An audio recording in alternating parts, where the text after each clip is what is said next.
Okay. So let's please rise and state the Pledge of Allegiance. I pledge allegiance to the flag of the United States of America and to the republic for which it stands, one nation, under God, indivisible, with liberty and justice for all. Roll call, please. Please note for the record that all council members are present. Okay. Moving on to adoption of the agenda. Move adoption as... Is there a second? Second. All those in favor? Aye. Okay, we have an agenda. Oral communications number 1. This is a chance for people to speak on items that are not on the agenda, and you'll have 5 minutes each speaker. I do have 2 slips. This first is Barbara Ebel.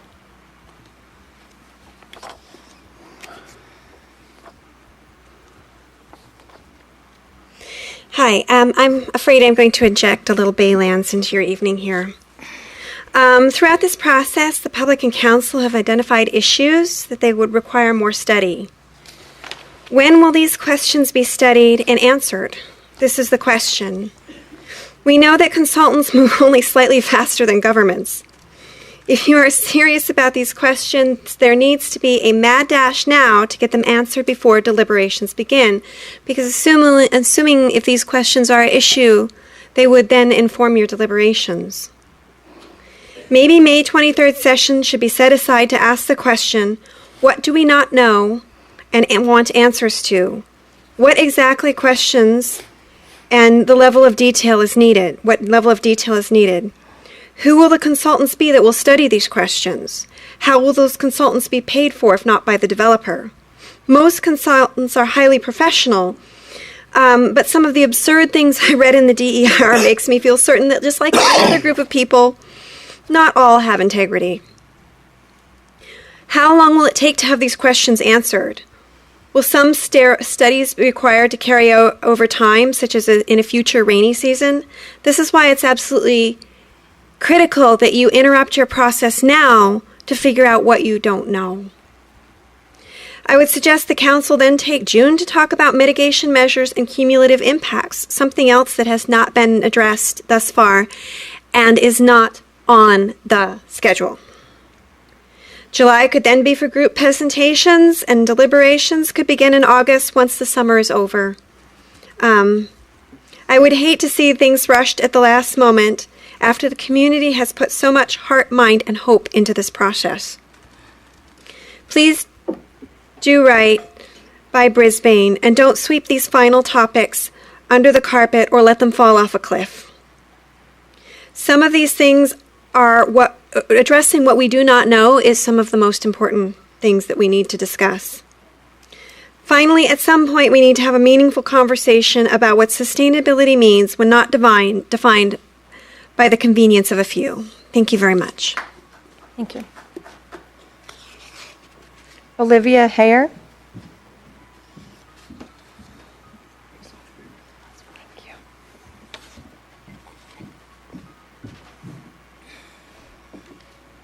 Hi. Our names are Olivia Hayer and Michaela Clother, and sadly we don't have our other 2 colleagues, Michaela Valdivinos and Angelina Giannini, with us here today. But our topic is on the dog park, and we have heard that there's been a giant cleanup, and we are very happy to hear that, but sadly... Yeah, if you could just move the microphone a little towards sorry. you. Thank you. There you go. Is that a little better? Perfect. Okay.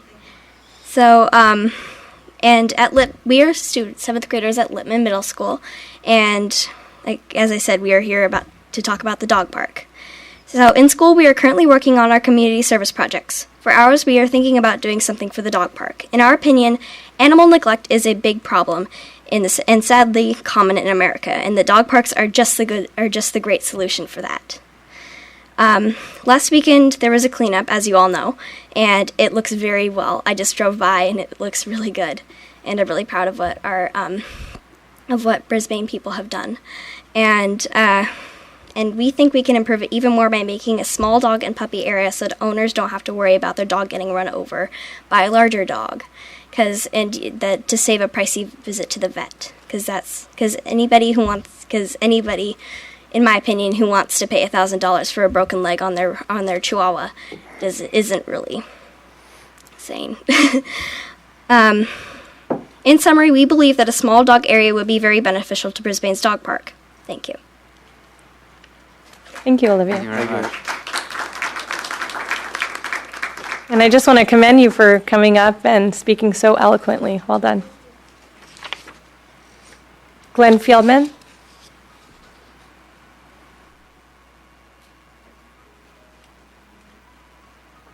Good evening.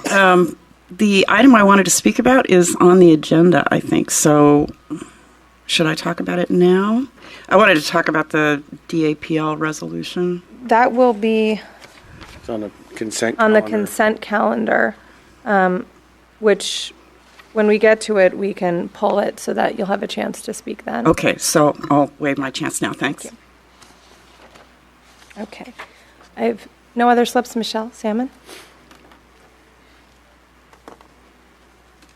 Michelle Salmon, Brisbane resident. There's two things. One, I'd really like to thank everyone who participated on Saturday for the Habitat Restoration Day, and in particular, the city staff who volunteered on their own time, Karen Kinzer and Bob Sage, to help with habitat restoration. I was very heartened to see that level of participation. We had over 40 volunteers, and we pulled a lot of broom and a lot of fennel up in an area on the Northeast Ridge that is a very important bridge in the habitat for the butterflies and other endangered species on San Bruno Mountain. And the second thing is sort of came in with a bag and went out with a whimper, but I am very grateful to the Sierra Point Subcommittee who negotiated the return of our parcel that was leased originally on a 99-year lease to the developer at Sierra Point. I'm very grateful to have that piece of property securely back in Brisbane's hands after some 35 years of no activity on the lease. So thank you for the subcommittee members who negotiated such a fine deal to get us back our little triangle of property. Thank you very much. Thank you. I have no further slips. Is there anyone else who'd like to speak on an item not on the agenda tonight? Okay. So let's move on to presentations. Item A, recognize the City of Brisbane Parks and Recreation Department for receiving an award of excellence from the California Parks and Recreation Society for the annual Derby. And I'm going to call up Noreen Leek, our Recreation Manager. Good evening, Honorable Mayor and Council members. I'm before you tonight to share some exciting news from the Parks and Recreation Department. On Thursday, February 23rd, the City of Brisbane Parks and Recreation Department received an award of excellence from the California Parks and Recreation Society for the annual Derby. Recreation Supervisor Steve Beatty and I were present to accept the award on behalf of the city. The Award of Excellence recognizes outstanding projects or programs in the categories of recreation programming, promoting healthy communities, parks planning, facility design, special events, or other related areas. The Award of Excellence serves to recognize and promote agency successes, new creative approaches, and best practices. In 2016, the city hosted its 10th annual Derby as part of the 30th annual Day in the Park. Derby races are an important part of Brisbane's history as they originated in the 1940s along the poorly paved streets at the base of San Bruno Mountain. 10 years ago, the Derby was revived and folded into the city's annual Day in the Park event. Today, children ages 6 through 14 huddle excitedly around a start gate at the top of San Francisco Avenue with anticipation for their turn while their friends and family gather on the hay bale-lined street ready to cheer on their drivers towards the checkered flag finish line. One of the goals of the annual Derby is to have families work together on building and racing their own unique Derby cars. To support families in their efforts, the city now conducts Build Your Own Derby car workshops to assist in the construction and design process. The Brisbane Derby has again become a rite of passage, so to speak, for the youth of Brisbane. Neighbors challenge one another to a friendly competition in order to make Brisbane history and have their name imprinted on the annual trophy in City Hall.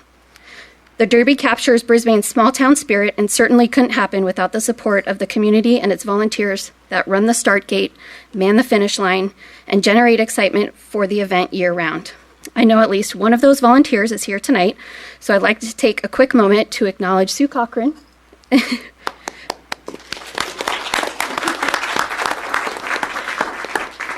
For her time and dedication over the years to make the Derby a success. And to the rest of the volunteer team that are unable to be here tonight, we appreciate you.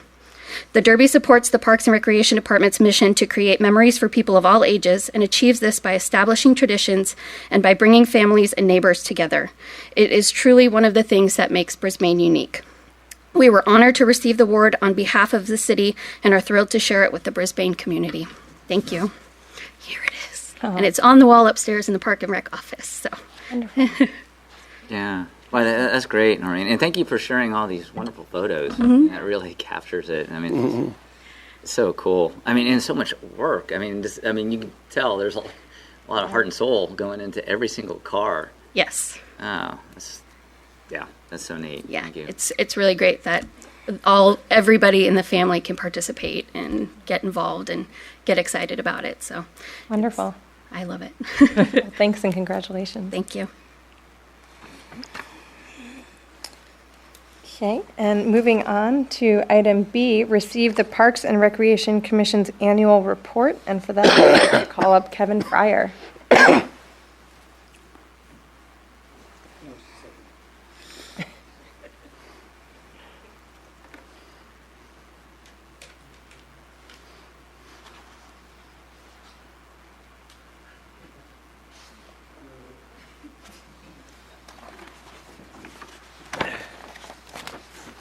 Good evening, Honorable Mayor and members of the City Council. My name is Kevin Fryer, and I'm the Chair of Parks and Rec. And this is early for me. I have not had much experience with PowerPoint presentation, and I thought the little notes would be present underneath. So I'm going to have to wing it a little bit. But this is our annual report for the Parks and Rec Commission. And we see up here a picture. You know, you might think this is a stock photo out of some a website, but this in fact is Brisbane from the last day in the park. We'd start off by looking back at some of our accomplishments in 2016. Significant events is that we had the grand opening of the skate park, and this was a project that was really, I think, maybe 4 years in the making. My first round on Parks and Rec, we were just beginning that. We had the 30th annual day in the park this year, and we got a little extra money from City Council to make it an extra special event. We tried out some new things. I think it was a very, very successful event, including new event, the pie eating contest that you saw in that first photo. We also had the 10th annual Derby, which made the news, and you just saw a presentation for that. And this was the 30th annual Festival of Lights we had this year. We also added some new events. We added the underwater pumpkin patch, the dive-in movies. We've had 2 of those now, and they're very, very successful. The first one had a good turnout, and the second one had an increased turnout, and I think we have plans to do more of them. It's a very, very popular event. We also have completed, although they have not come to you yet, we have completed the Public Arts Implementation Guidelines. That is the second part of the whole public arts package. We, several years ago, we completed the Public Arts Ordinance, which was then passed by City Council. And now we have worked on, I think we spent about 2 years really working on the Public Art Implementation Guidelines, which are the method by which we go about choosing public art. We have actually had the Public Arts Ordinance triggered, and so until those guidelines are passed, we have been working with an ad hoc committee. But I believe those implementation guidelines are coming to you next month or maybe in June. We reviewed the community park rentals agreement, and we came up with a facilities naming policy, and also a policy for memorial benches, which I believe is coming to you fairly soon. For programming, we have Cuban salsa, Tahitian dance, Piranha Swim Club, Splash Squad skateboarding, one-day camps at Club Rec, increased preschool enrollment, and so on. Future visioning. Future visioning. This is in last year. We came up with some budget recommendations, which we then presented to you in the last budget cycle. One of the things that I'm particularly proud of, and it may be coming up later on, was funding for banners in our downtown district. And we started with Live at Mission Blue. I was very pleased to see that. We just had Earth Day, which is really wonderful to see up there, wonderful designs. And I got a peek at the banners, which are already printed for concerts in the park, and they're really wonderful. And I think this is a nice addition to our downtown that informs and celebrates the kinds of things that we value as a community in Brisbane. Goal-setting workshop plan initiation. So we have initiated a work plan that we review from time to time to see how we are doing as we progress on addressing different projects. Looking forward, community space for recreation. Maintaining high-quality facilities, audits new furniture and amenities. We do have new furniture up at Mission Blue Center. That was another thing that we had in the budget.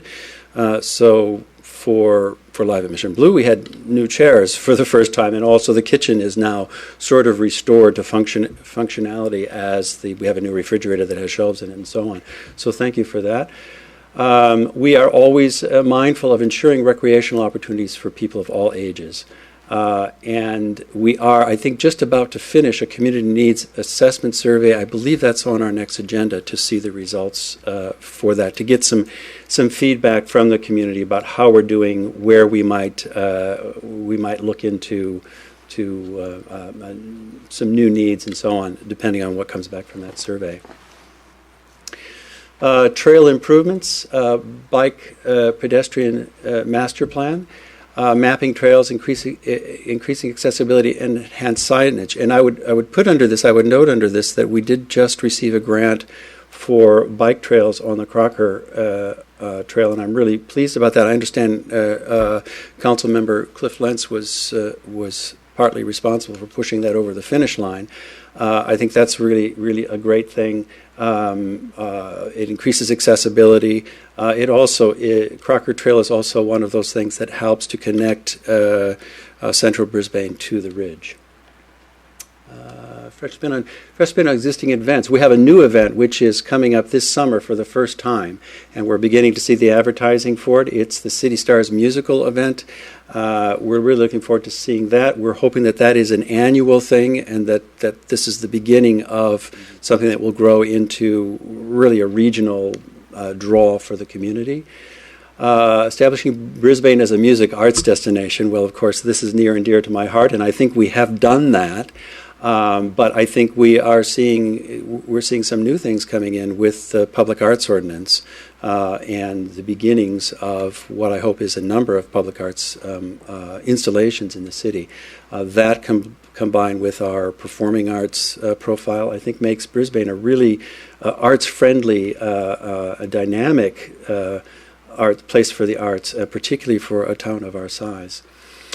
Let's see, Youth Advisory Committee. I'm on that subcommittee. We are looking to revive the Yak. We are making some progress on it, but we have not gotten terribly far. I saw the two young girls from... Gotta recruit them. Are they still here? Yes. And I'm thinking, oh, yes, well, let's have a little talk to them because they spoke so eloquently here at the City Council member, and that's a lot about what a Youth Advisory Committee is involved in. So we hope to get that moving. Of course, the city collaborates ongoing with events at the library. New ideas to engage the demographic. That will come out of this thing that's coming up at the next city council meeting. What else have we got? Enhanced trails to encourage connectivity between the Ridge and Central Brisbane. Now, this goes back particularly to the Crocker Trail, and that is really an opportunity. I live up at the Ridge, and I use that trail all the time just to go for a walk. I put music in, go for a walk. From time to time, I actually meet somebody out there walking who's from Central Brisbane. We sit and have a conversation. I think that's really a great place for the city to put some effort and energy into. involvement with the business community. Of course, the business community really supports a lot of our programs. They are underwriters for concerts in the park, skate park. They donate money for those kinds of things, and that is one involvement with the business community. But Mitch Bull, I have to say, Mitch Bull is really a great resource. He came recently to Friends of the Brisbane Library to our last meeting to talk to us about our fundraising efforts for the new library, and I think that Mitch Bull is a great representative to interact with community from the business community. Engaging outlying neighborhoods, marina, increasing market efforts. I see under here the downtown banners. I already spoke to that. But the downtown banners are more than just marketing. It does make us aware that things are happening, but it also celebrates the many things that we do. Parks and Recreation. Thank you. I guess this is my last slide. Parks and Recreation enhances the quality of life for our community, encourages a safe and secure community, supports healthy living, promotes cultural and social events, supports local nonprofit organizations, maintains public space for community interaction, facilitates employments for residents, supports the arts, yes, provides recreational opportunities for residents of all ages, makes lifelong memories. And I also wanted to add to that really the wonderful thing that this city does in co-sponsoring and helping the nonprofits in the community and leveraging individual initiative through things like Live at Mission Blue, Brisbane Dance Workshop, the Crafts Fair, citywide garage sale, things like that. I think this is a really good way that we help and leverage that individual initiative, and those things also add to the quality of life in Brisbane. In closing, I just wanted to say two things. I wanted to, first of all, thank my colleagues on the Parks and Rec Commission. We have a really, really good group of people. They're thoughtful, hardworking, respectful. I enjoy very much working with them, and I think I may speak for all of them that we really enjoy our service to the community. And secondly, I really, really wanted to give a shout out to the Parks and Rec staff. They are just wonderful to work with, thoughtful, helpful, responsive, walk us through things when we kind of don't know how to make it happen. We really have a great Parks and Rec staff, and we have a great Parks and Rec Commission. And thank you for listening to my report. Thank you, Kevin. Wonderful report, and it's always great to hear about all the really diverse activities that are going on and that our community can appreciate in our town. So thank you. Great. Yeah, thank you so much for putting in the effort. I mean, it is a volunteer job for the most part, and you can't get all these wonderful things unless you put in a significant amount of time, and it really shows where your heart is and all the other commissioners, that they really care about this community. And it's very exciting just to see all these things that you're doing, and then having that passion for making the town even better. So great job. Thank you. Great job, Kevin. Good to see you back on Parks and Rec. I'm enjoying it. Good. Yeah, thank you. So this might be a good time, although it's later in our agenda, to let the public know that we do have a vacancy on our Park and Rec Commission, and that we'll be discussing that later in the meeting. Good point. Thank you. Okay. So moving on to item C under presentations, present couture, costume, and corsetry with the County of San Mateo's Green Business Program Certificate. So tonight, we'd like to recognize the first Brisbane business to become certified in the San Mateo County Green Business Program. You may not know much about this program. It's a partnership of the environmental agencies, utilities, cities, and the county working together to promote businesses that operate in an environmentally responsible manner. The City of Brisbane, along with the other cities in San Mateo County, is a partner in this program, and our goal is to get local businesses to become certified green businesses. The county provides assistance for our businesses to learn how to integrate sustainable initiatives into their operations, how to conserve energy and water, to reduce waste and to prevent pollution, and how to save money and to improve profitability. This program, as well as being part of the larger statewide California Green Business Program, is one of the measures in the City of Brisbane's Climate Action Plan that is aimed at reducing our citywide GHG emissions by improving business operations. And so the Council is proud to recognize the first Brisbane business that became a certified green business in 2016. And we'd like to commend Barbara Ebel, owner of Couture Costumes and Corsetry, for successfully completing the application, the certification process, and to thank her for her continued commitment to the sustainable business practices. So please come forward, as you have, to receive your certificate and for a photo, and to say thank you for participating in the Green Business Program. Thank you. I just, they give you free dinners occasionally. But at the last one, I picked up this little flyer that says, State of California, the Green Business Certification Program has saved 108 gallons of water.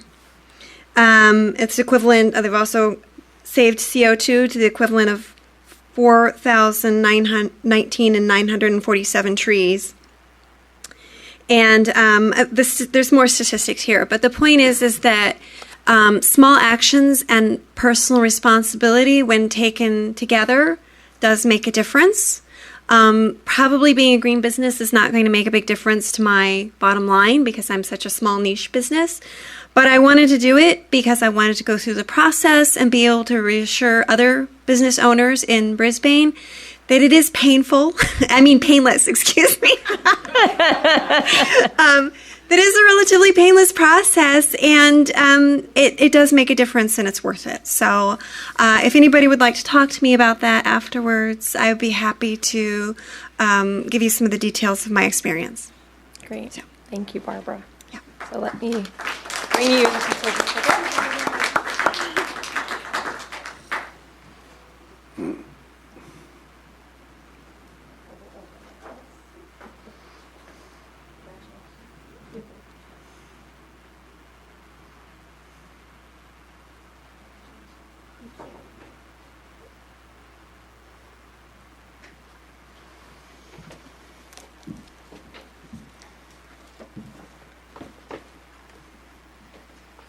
Tonight's a good, feel-good night. Yeah. Okay. Moving on to item D under presentations. Present proclamation recognizing Mosquito Awareness Week and receive an update on the West Nile season from Megan Seabay, Public Health Education and Outreach Officer from the San Mateo County Mosquito and Vector Control District. And also our representative, Yes, Carolyn Parker. Carolyn Parker, if you'd like to come up as well, the representative on the Board of Trustees of the San Mateo County Mosquito and Vector Control District. You'll both come up and please say a few words. Thank you. I'm going to read the proclamation. Proclamation to the City of Brisbane recognizing Mosquito Awareness Week. It was April 16th through 22nd, 2017. Whereas mosquito and vector-borne diseases continue to cause illness and death in California, including 436 illnesses and 19 deaths from West Nile virus in 2016, and whereas the presence of invasive Aedes mosquitoes poses new public health threats in California due to the potential of these mosquitoes to transmit diseases such as Zika, dengue, and chikungunya virus, and whereas mosquitoes and vector-borne diseases are likely to create new challenges for San Mateo County and the state of California in 2017, and whereas public awareness can lead to a reduction in mosquito and vector populations, as well as a reduction in the risk of vector-borne diseases among the residents of San Mateo County, and whereas The San Mateo County Mosquito and Vector Control Districts program is a science-based program of integrated control aimed at reducing mosquitoes and the diseases they transmit. And whereas Mosquito Awareness Week will increase public awareness of the threat of West Nile virus and other mosquito and vector-borne diseases and highlight the use of integrated vector management to reduce the risk to human health within the county. Now, therefore, be it resolved that the City of Brisbane hereby declares that the week of April 16th through 22nd be recognized as Mosquito Awareness Week. And this is signed by Lori Liu, our mayor. And thank you. And I'm going to introduce Megan Seabay from the Mosquito Vector District to talk about the West Nile disease. Thanks, Carolyn. So, as Carolyn said, I'm the Public Health Education and Outreach Officer for San Mateo County Mosquito and Vector Control District. And for those who may not be as familiar, we're the public health agency assigned to keep everyone in this county safe from vector-borne disease. And that's going to be anything that's carried by mosquitoes, rodents, ticks, any of those nasty diseases. But I'm here today to talk to you a little bit about West Nile virus and what the residents of your city can do to help us out. So, as it said in the proclamation, there were over 400 cases of West Nile virus last year in 2016, and 19 people in California died from West Nile virus.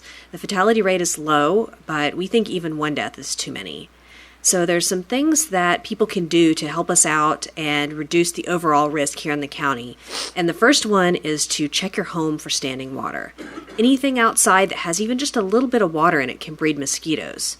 So look carefully, look frequently, and if you find standing water, get rid of it. The second thing is that if you find standing water and it's something you can't get rid of, either because it's too big or it doesn't belong to you, let us know. We have some really great solutions that we can deploy to get rid of mosquitoes without harming the water source and the environment or the people around. Some water sources we can stock with little fish that eat the mosquito larvae. We have bacterial products. We have a lot of really good solutions, and we can help you take care of that problem. And the third thing is that if you're noticing more mosquitoes than usual, or what you would consider an unacceptable amount of mosquitoes, which for this county is going to be a pretty low number, please do just let us know. Even if you don't know where they're coming from, even if the water source they're coming from isn't on your property, give us a call. Call our office. We'll send someone out, and we'll find out where they're coming from, and we'll figure out what to do about it. And don't worry, we won't tell anyone else who called. We get that question all the time. We've got only 9 technicians, and they're responsible for inspecting and treating almost 100,000 water sources throughout the county, so we can't be everywhere at once. We really depend on your residents to be our eyes and ears out in the community and let us know when something's going on that we need to know about. So I really appreciate you issuing this proclamation and giving us time to talk about West Nile virus and kind of what we can expect from the community. Thank you very much. Thank you, Megan. Thank you. Right. Okay, so that concludes presentations. We'll move on to the consent calendar. You remove item E off of consent calendar. Okay, and I'd like to remove item G. Me too. Item what? G. G is George.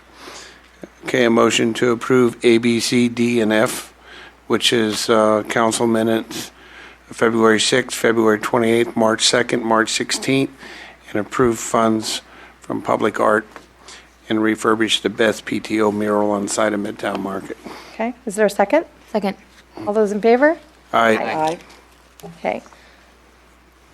So let's start with item E. Item E, and I think that Len wanted to I'll just talk read it about off for the public, sure. This is adopt resolution number 2017-10 requesting Wells Fargo to cease funding the Dakota Access Pipeline and not fund similar projects in the future.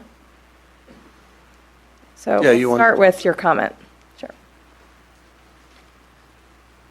Madam Mayor, members of the council, thank you.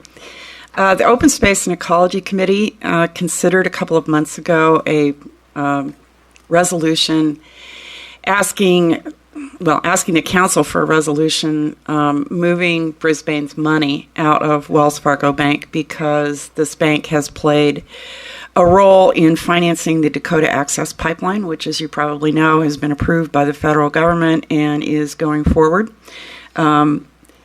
This is a problematic project because it is a major piece of fossil fuel infrastructure, and fossil fuels are exactly the thing that we should be moving away from. It is also problematic in terms of potentially if there's a spill or a break in the pipeline, and there was just another pipeline spill on a major pipeline a couple of days ago in the United States. So these are very common things affecting water quality for many, many people because of its proximity to the Missouri River. So what we originally had wanted to do was ask the city to join other Bay Area cities in moving its money out of Wells Fargo Bank. The problem with that is that there isn't really a good alternative to Wells Fargo Bank that can provide the level of services that Brisbane requires. So what we decided to do instead was, upon the advice of Stuart Schillinger, who came to the Open Space Committee meeting and talked to us about banking issues, what we decided to do instead was ask the council to pass this resolution calling on Wells Fargo not to fund similar projects. Now, it's true that Wells Fargo is not the only bank financing this pipeline, but it is a local bank. It's headquartered here in San Francisco, and we therefore think that expressions of disapproval on the part of Bay Area cities might be, important to them. So that's what this resolution is about. I hope you will approve it because this pipeline is problematic on so many levels, and we really need, I think, to take aim not only at fossil fuel companies, but also the financing of fossil fuel projects if we're going to make progress getting off of fossil fuels. So I hope you will do that. One other thing I will add is that we may come back to you in the future. A number of cities have run into the same problem that Brisbane did when they try to move their money. And so that has reanimated a discussion in California about public banking, both at the municipal level and at the state level. Oakland and San Francisco are both considering the establishment of municipal public banks as a possible alternative to private banks that could perform the services needed by cities. And so I'm not an active participant in that effort, but I am keeping in touch with it. And if it goes forward, perhaps there will be a place that Brisbane could move its money to in the future. But for now, I hope you will approve this resolution. Thank you very much. Thank you, Glenn. Any questions? Or I have no objection.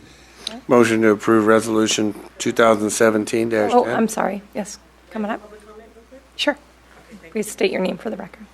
Thank you. My name is Valerie Tulielewa, and I'm actually here for another item, but I realized this was on the agenda, and I just want to praise you and thank you for this resolution. My husband is Native American, and we did go up to Standing Rock, and so for this community, which I'm in love with, to take a stand against the pipeline and to make a public statement to Wells Fargo is very, very much appreciated, and I will make sure that I tell all my community and particularly the Native community that Brisbane has taken a stance and speaks up. So on behalf of the Native American community, I thank you very, very, very much. Thank you. Great. Thank you. And I want to thank the Open Space and Ecology Committee for bringing this to our attention and, bringing it to the council. So was there a motion? I made a motion. Is there a second? Okay, all those in favor? Aye. Motion passes. The water, please. Okay. So now we'll move on to item G on the consent calendar, approve contract for legal services from Dennis Walliver and Kelly for school district reorganization. And I do want to note that we did receive a letter from Dawn Cutler in opposition.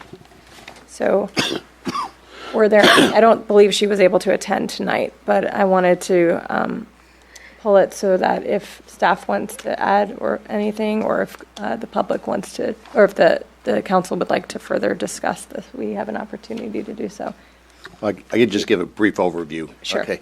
So this item has been before, I believe, the Baylands Subcommittee as well as the 2x2 Committee, and we have been discussing various options in terms of exploring the issue of potential school district reorganization. It's a somewhat unique position for a city to be in, but we have kind of a unique situation where we have a fairly significant development that could drive a number of public funds in the future. We do have, as you are aware, 3 school districts that have boundaries within the city of Brisbane, the Brisbane Elementary School District, the Bayshore District, which doesn't have any students, but they do have area within our city, as well as the Jefferson Union High School District. I've been in touch with all 3 superintendents. We also had a 2x2 committee meeting with both the Jefferson Union High School District as well as the Brisbane Elementary School District. I think we also need to follow up with the Bayshore School District at some point with regards to that. But the purpose of this study is simply to provide information for the parties that might be involved. And before I go too much further, I'd like to introduce William Tunick. He is the attorney from, forget the name, is Dennis, Wolver, and Kelly. And I just wanted him to have an opportunity to meet you, or for you to meet him. He'll be kind of the lead person on this. One kind of little nuance to the way we're doing this, it's really kind of a 2-step process. One is to adopt this contract for legal services, if that's the council's pleasure tonight. And then the second will be to get a sub-consultant for the financial piece. We've been working with William and his firm to do that. When we get to that point, I would also like to involve the 3 school district superintendents, because it's going to be very important in terms of how we get financial information. The other piece of that is that the underwriter, I guess, of the study, Universal Paragon Corporation, has agreed to the legal payment of the legal services. They still want to see the final scope of work with regards to the financial services before they agree to that. William has been in touch with some of the potential firms, and we're estimating right now that cost would be somewhere between $15,000 and $25,000. If for some reason UPC decides that they would not support that, then obviously I'd bring that back to council so that we don't have any city expenditure on this effort, without the council being aware of that. I'm pretty confident, I'll put my confidence level at 80 to 90% that UPC will agree to pay for that. I think it's just a matter of going through the process of getting that information to them. And if you have any questions of William tonight, he's certainly here to be able to, respond to that. Thank you. I would like to hear from our subcommittee on why they felt that now was a good time to be pursuing this when it was unsuccessful to a certain degree just a few years ago, and the school districts declined to want to participate in a merger. And also on the staff report, make a comment that it says that, and I'm pretty sure it's a typo, that the Bayshore School District has no students. I'm assuming it means no students from Brisbane. Yes. That's right. Of course. Okay. So if we can get a report from the subcommittees, there was the Bayland subcommittee and the 2x2 subcommittee. Actually, it's Cliff and I, and Cliff can do a good job explaining this to you.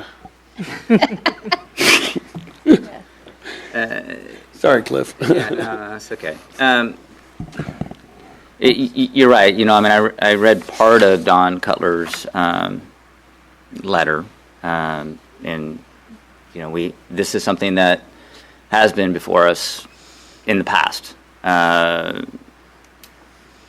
But this is something that is different. In that before it was looking at unifying an elementary school district, this is looking at doing a unification of both districts. Granted, it is a study. You do these studies so that the public has the information. What are the financial impacts? What are the financial gains? Who are the stakeholders? Or are there any issues that that would come up so that we can address them in an intelligent way?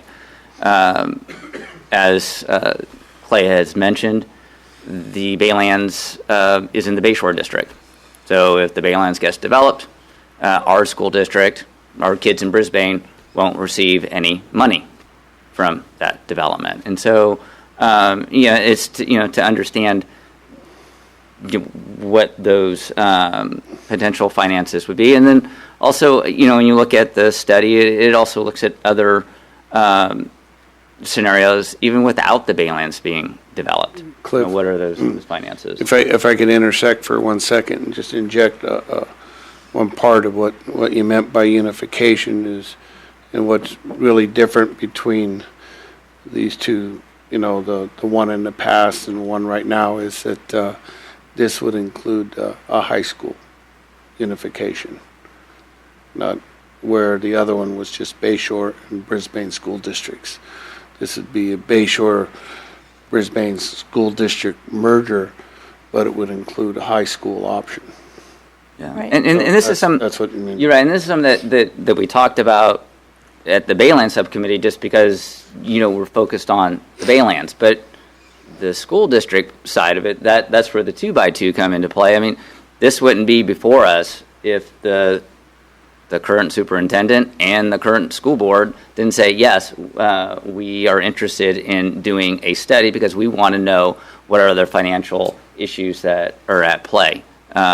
We know that the current school board, the school district, is not in the positive in regards to revenue. And so they're always looking for other alternatives of financial means. They want to provide the best education to our children, and we know that costs money. So, but this is just a study, not making any decisions. It's providing information. And this is to be a more independent study, where the other one was basically shepherded by the county school superintendents, but city managers contacted all the school superintendents involved in this, and also the county superintendent, so that everybody is, on board with it to participate.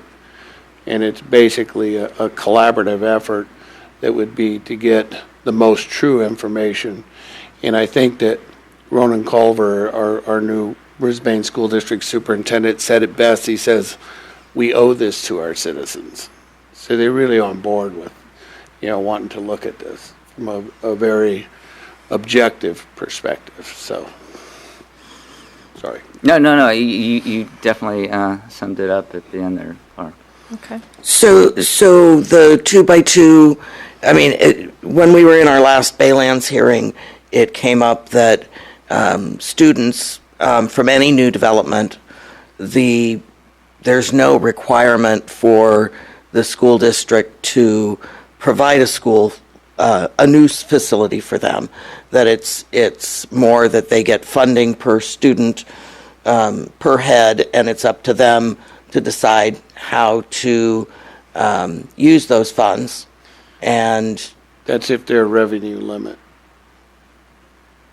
There's two different things. There's revenue limit and basic aid. And basic aid is where they basically get basic aid from the state, where revenue limit is they get it's the money other way. It's the opposite. It's the opposite. Basic aid is you get the property tax money. Right. Revenue limit is where you get subsidize. Per head, per student. Yeah, the state fills the cup. Well, but the funds are decided how to use by the school district.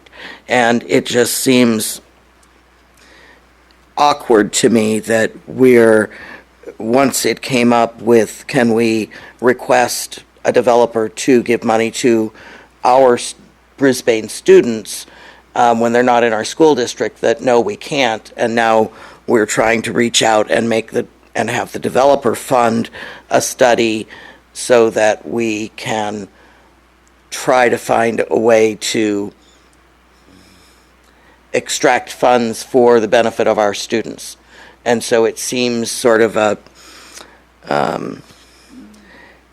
a double-edged sword on why a developer is willing to fund a study for a school district if they didn't have a horse in the race. And so it seems a little bit odd to me that we are the conduit for that at this particular point when we are so far into the Baylands discussion, and whether that's going to make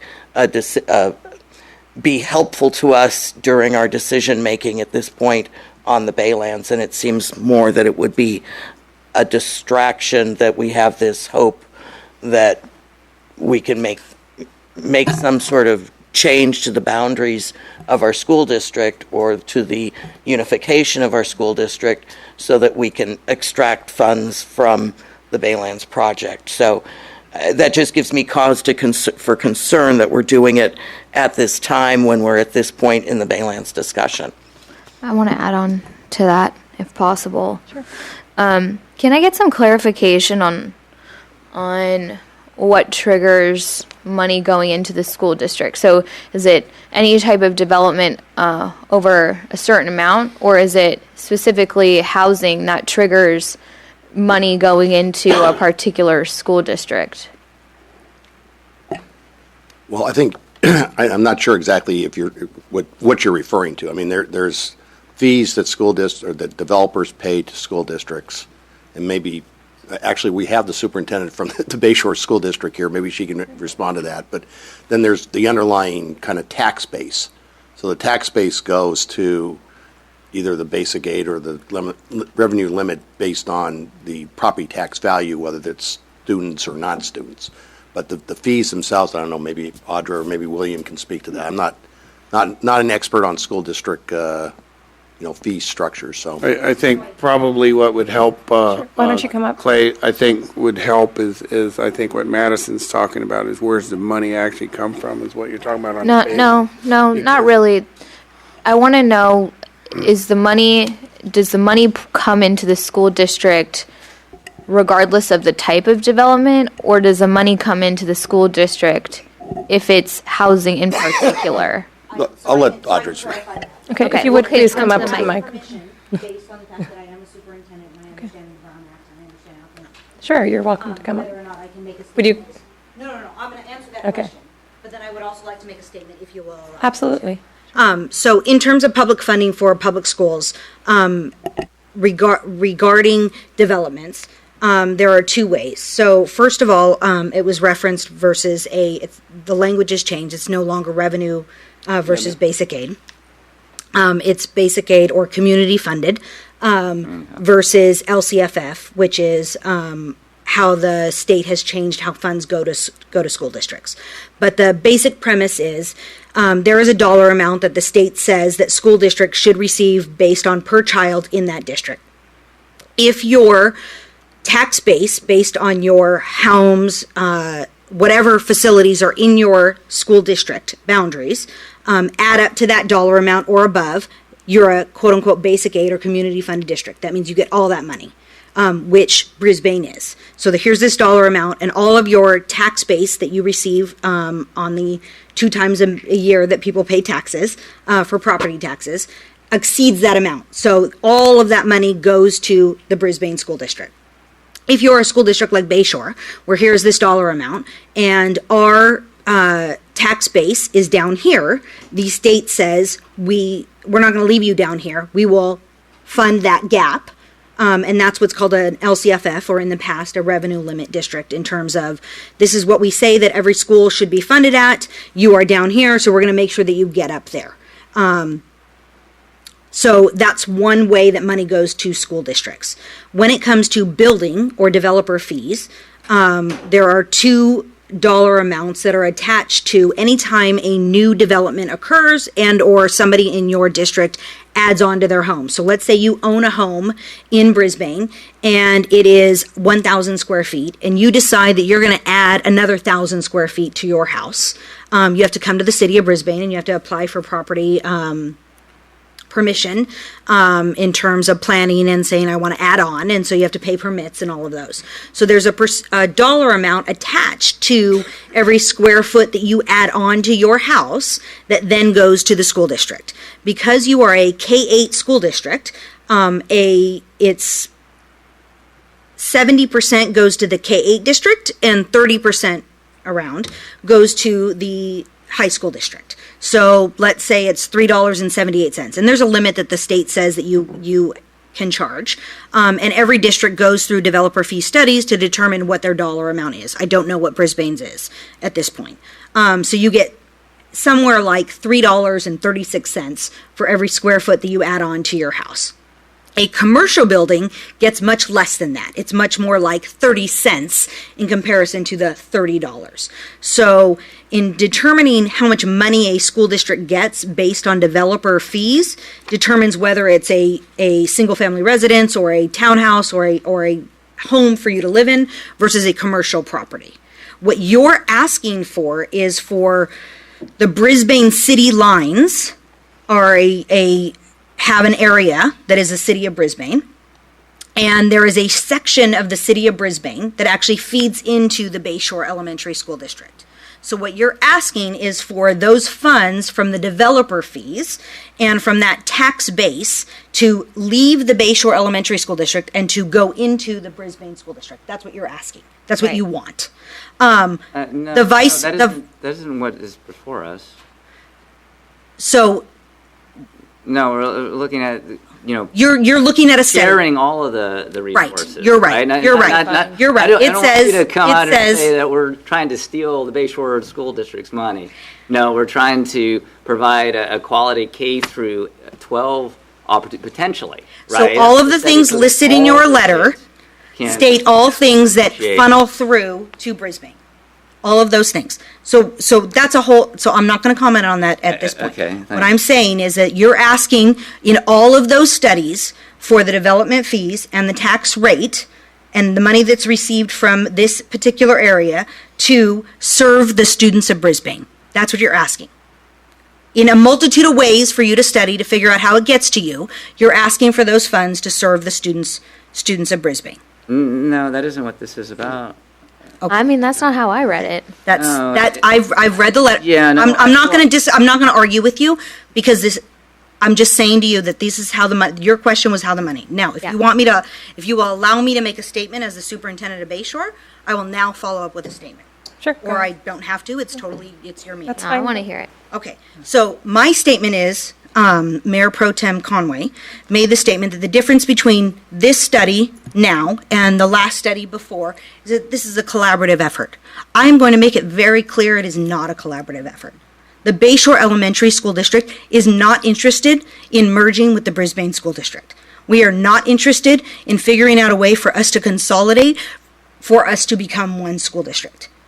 I was involved in the conversations that occurred back in 2012 and 2013 as an outside person working for the San Mateo County Office of Education. And decisions were made on both sides. The Brisbane School District, as well as the Bayshore School District, decided that they did not want to come together as one school district. My board has continued to stay consistent. We have new board members who are still on board with the Bayshore Elementary School District, staying its own K-8 school district. And I was not going to say anything this evening. I came tonight just to listen to what you guys were going to say. But I felt it was important for me to publicly state that we are not interested in consolidating and becoming one school district. So while I respect the things that have been shared with Mayor Pro Tem Conway, I honestly and wholeheartedly disagree on behalf of my school board and behalf of my school district. This is not a collaborative effort. We are not interested in becoming a part of the Brisbane School District. We are doing quite well on our own. As a matter of fact, we have passed 2 bonds in the past 3 years.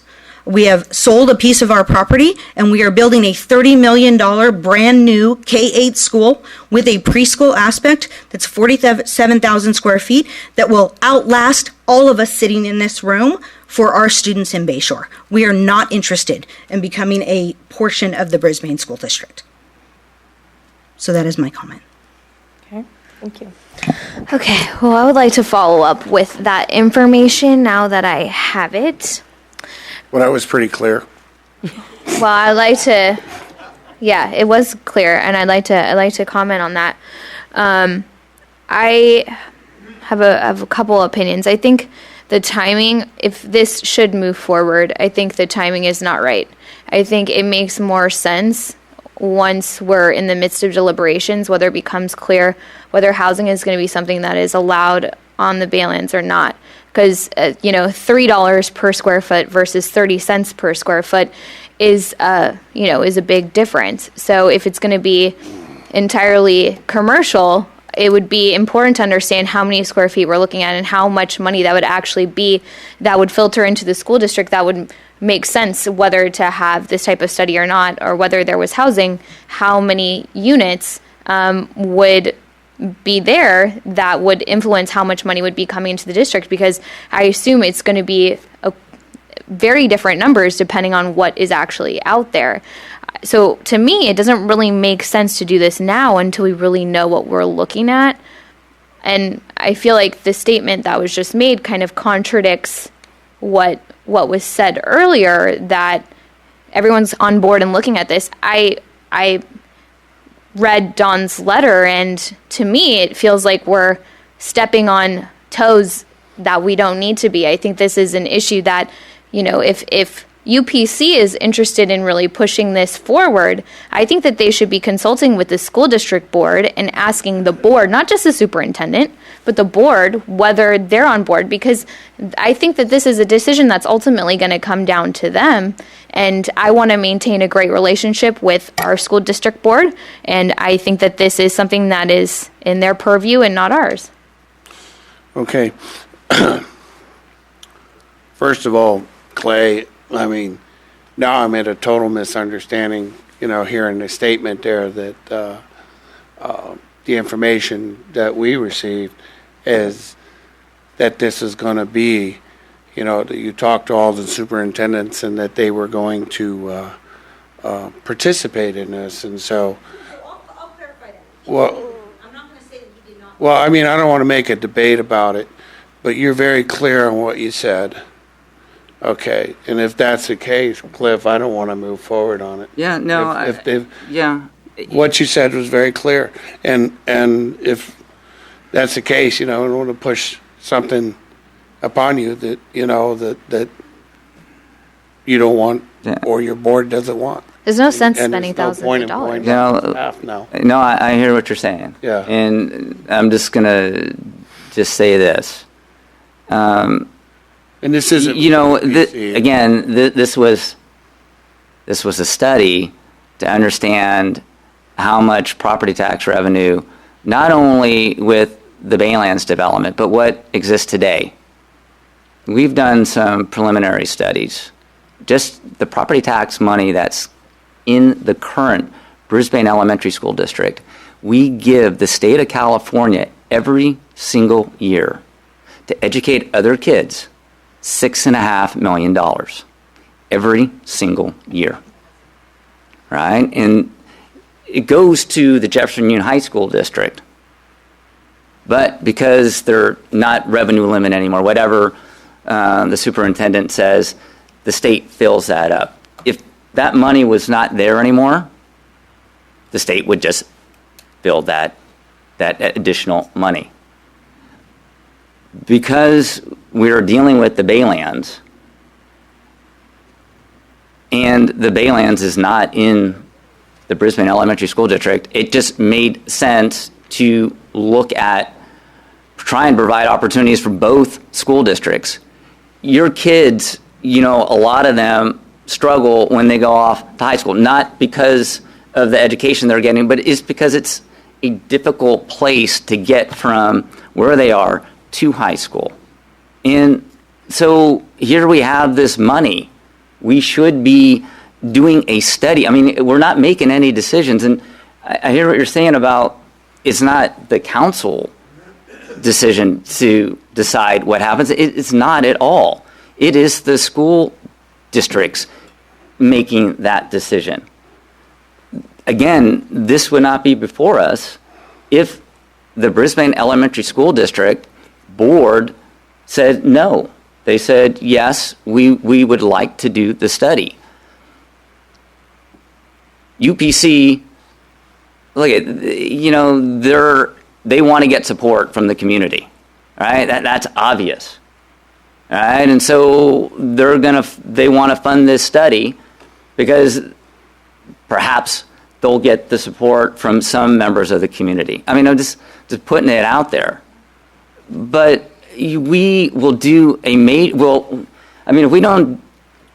we don't at least look at this money, we will do a disservice to our kids, because more than 50% of all the Littman graduates don't even attend the Jefferson Union High School District School. Right? What do? They pull out their checkbook, many of them, and they write that check, even though they already pay for high school education through their property taxes, which, like I said, goes to the state.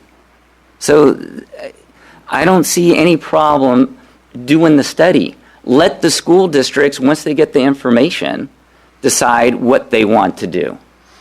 Cliff, can I make a suggestion? Let's pull this off.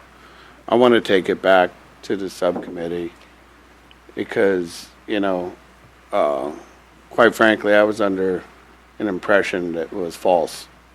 And I want to discuss this at the subcommittee level. Yeah, no, I agree. I mean, I was surprised at the superintendent's comments because I thought that, Clay had reached out.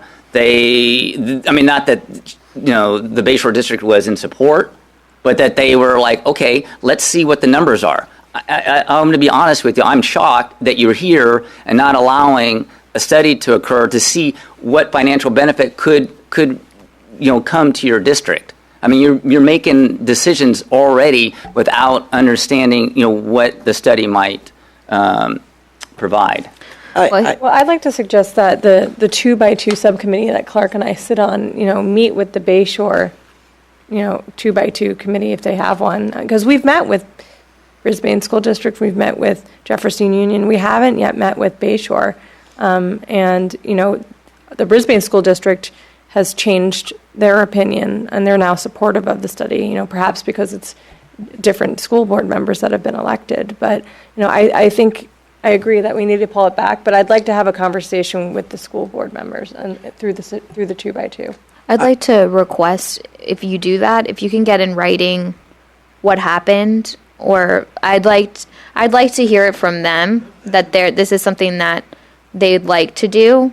So at least I know where want to meet. Mm-hmm. But no, from our school district, if this is something I'd like them to put it in writing and let us know, because Dawn, who's former school district, she was really shocked and upset by it, and so I want to make sure that the sentiment from the existing school board members is in favor of this, and I can see where the Bayshore superintendent is coming from with.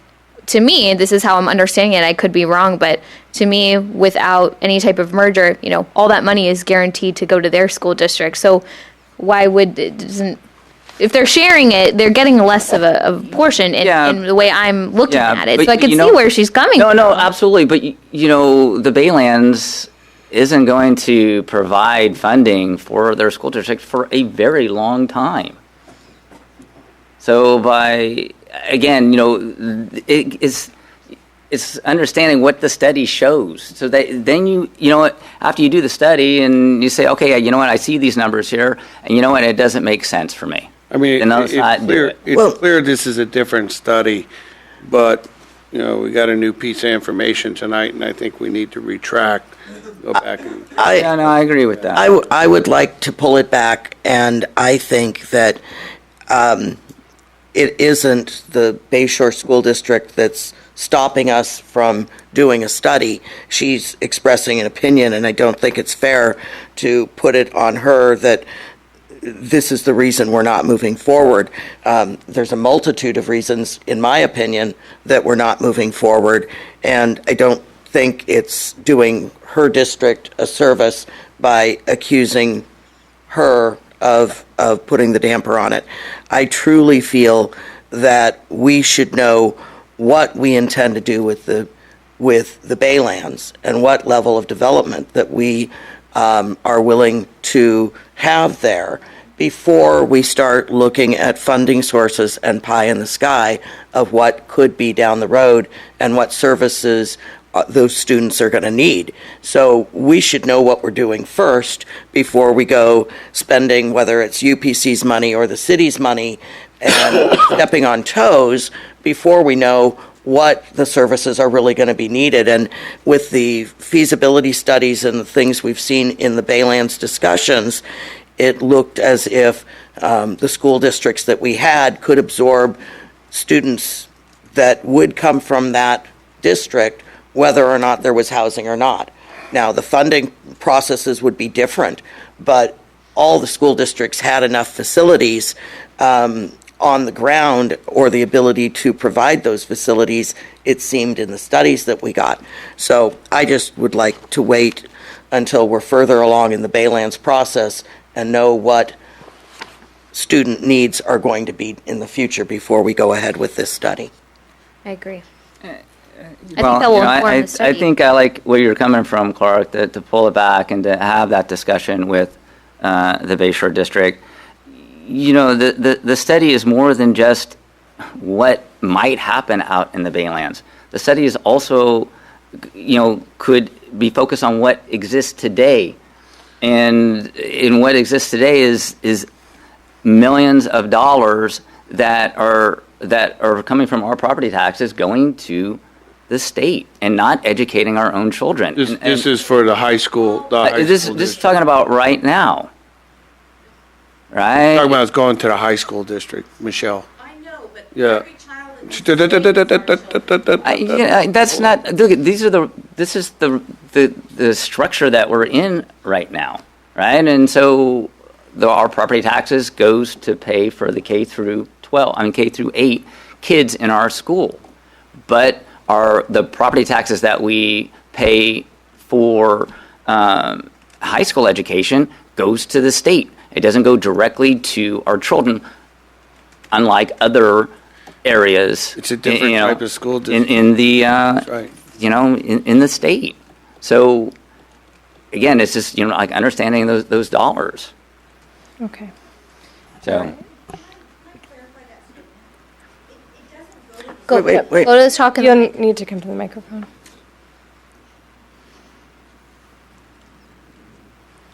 The money, I understand the difference between a K-8 school district and a 9-12 school district. So there are monies that you collect on property taxes that your school district, Brisbane, K-8, does not see. It does not go to the state of California. It goes to the Jefferson Elementary School District, which is the 9-12 school district that serves the students that live in the Brisbane. The high school district, correct. The same holds true is if you are a family who lives in the city of Brisbane and you have a child and you decide that you want to send them to a Catholic school because you are a Catholic individual who believes in the faith and the religious instruction that your Catholic school is going to provide them. And they might be in the 3rd grade and you choose to spend $40,000 a year to send them to a Catholic school in San Francisco. You are still paying property taxes that go to the Brisbane Elementary School District, even though your child does not go there.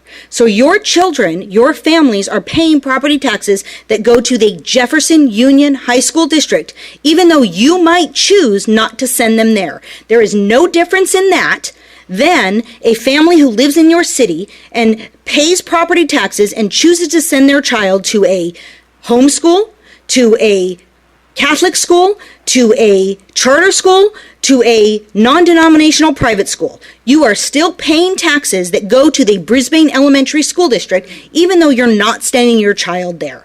So all the monies that are collected for property taxes go to the public school district in your city's area. In this particular case, for K-8 is the Brisbane Elementary School District. For 9-12 is the Jefferson Union High School District. It does not go to the state of California. Okay, Audrey. Okay, I'm gonna stay up there at the podium. So you are right. It goes to the Jefferson Union High School District. However, they're like your district. It's not a basic aid district, so it still needs additional funding from the state. If we became a unified school district, the state would then cover that cost. You're right on a technical perspective that the money does go to the Jefferson Union High School District and the state subsidizes the rest. However, if we pulled out, the state would then cover that additional funds except for the per pupils allotment of the kids that would be here that would go to their schools. You know that's the case. I'm not going to. I'm not going to disagree. I'm not going to disagree with that. I will publicly respond to you and say that is. You are absolutely correct. Thank you. You are absolutely correct. But that's not what you're saying. You are misleading the public by saying that the monies that are collected go to the state of California. That is not an accurate statement. If Brisbane chooses to become a K-12 district, that is a decision that you all can make as a Brisbane elementary school district deciding to become a K-12 school district. And then you can collect all of the funds that go to K-12 education. I'm not telling you not to do that. You can do whatever you want within your school district boundaries. What I'm saying to you on twofold as the superintendent of the Bayshore Elementary School District is we are not interested in being a part of that. And second fold is as an ex-high school principal, high school vice principal, and high school teacher, a high school that only has 100 students is going to offer an extremely different experience than an experience that is available to students that is a large comprehensive high school where they can have a multitude of opportunities. And that's what it is available to the students right now, whether they choose to go to the Jefferson Union High School District or a family chooses to send them to a private school. That's my statement. I agree with you. And what Brisbane decides to do in their school district boundaries. What you're asking is to do a study to redo the boundaries so that the Baylands area is funneled into Brisbane in one way, shape, or form. That is not the case. It is the case. Well, you know what? Let's not debate this. Because this has been the longest consent item I've ever experienced. Okay. Let's just move on and I think everyone's kick it back. made their statement. So we'll pull this back and stop. We'll talk about it later. We'll move forward with setting up a meeting with the 2x2 subcommittee. Yeah, I'll attempt to. Okay, thank you. Okay, moving on to old business. Item A, receive update on the Terra Nova and Oceana High School bus service. So I'll try to make this fairly quick. I have been in contact with the high school district. The 2x2, as I said in the staff report, and we've talked previously, has met with this high school 2x2. The superintendent has found a bus service who is willing to provide a driver for a bus that the high school owns. So the Michaels Transportation, which is out of Vallejo, is willing to provide a driver, and the school district will provide a bus. The cost will be about $103,000 a year. The school district would enter into the agreement with Michaels. We would reimburse the school district for the difference from the $103,000 compared to what they collect from the students. It's been between $12,000 and $16,000 a year in the past, so the cost to the city would be hopefully somewhere in the range of about $90,000 a year, which is about what is in the budget. Just to let you know, we talked to Michaels last year, and they were not very easy to work with for us because they would have needed to drive their bus from Vallejo every morning, or they would have parked a bus in Brisbane but only have a single bus available, which would mean that if something had happened to the bus, they wouldn't have any transportation for the students that day. That's why we did not go with Michaels, because it did not work for us. But with the school district being the ones providing the bus and Michaels just providing the driver, I think that would be a better option. And we just hope that the person is going to be coming from Vallejo, so as long as there isn't traffic on the bridge in the morning, they'll be able to make it every day. And the school district will manage this? Yes. And is Michaels aware of the issues that have happened with the current bus provider? And the school district is the ones who've been in conversation with Michaels. So what guarantees would we have to make sure that they wouldn't cancel the contract like the current providers have? It's a contract that would be between the school district and Michaels. We would not be part of that agreement. And would it require, like we currently have another adult on the bus, to Again, it deal would with the be behavioral issues? Would that be necessary, or would it just be a driver? School district will manage it. The school district is going to manage it. Out of it. Okay. We are out. We would be out of the service at this point, other than just providing funding to the school district for them to provide the bus. So at this point in time, it seems as if there will be a bus for next year. And that is part of the budget, right? That is part of our budget. It's a little bit out of budget, though, right? Like 13,000. If the school district is able to collect the 12,000, it would be right around 90,000, which is, I think, right about where we were planning to spend next year. Okay. All right, if I may. Sure. So the parents then would pay the school district, not the city anymore? Correct. Well, they pay the school district now, and we get the money back from. Then we get the money. So there would be no. My impression would be there would be no difference for what the parents would do, but that would be again up to the school district to decide how they were going to run the program. Okay. All right. All right. Thank you. Thank you. Any other questions? Yes, go ahead. My name is Valerie Tule-Lewa again, and I just want to say that my son, Keashan Lewa, is a student of the Brisbane School District. He went to Panorama and also to Lippman.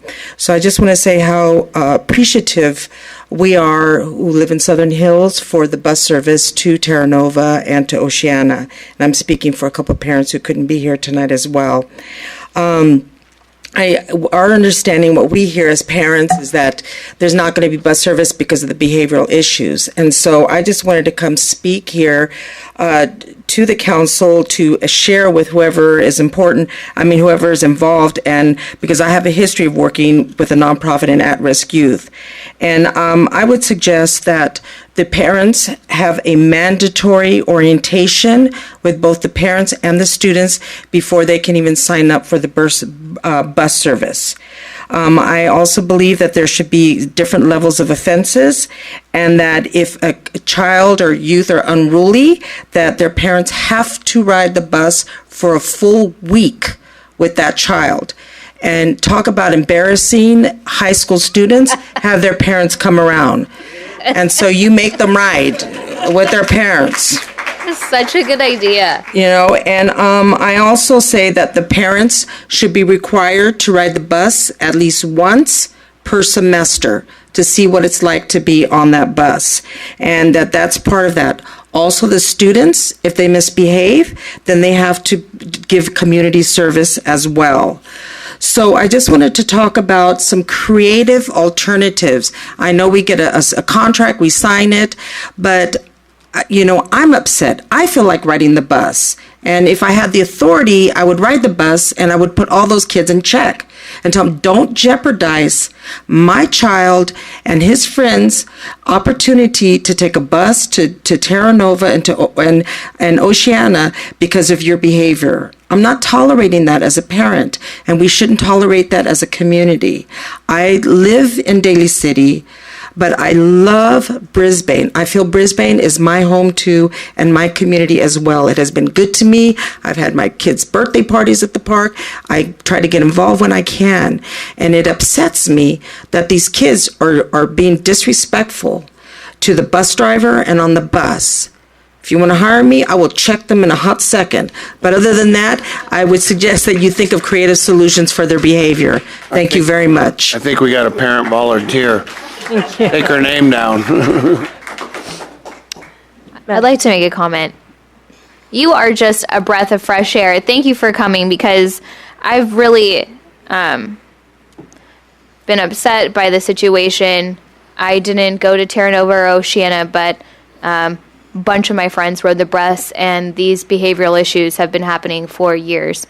And it's unfortunate that now it's in jeopardy, partly because of behavior. But I think it's important to understand that it's not necessarily just the behavior that's resulting in this, but also the route. And so with the route and the behavior together makes the driver feel uncomfortable. And so that's why there are so many companies that don't want to take the service or who want to stop abruptly. So it's a combination of the two.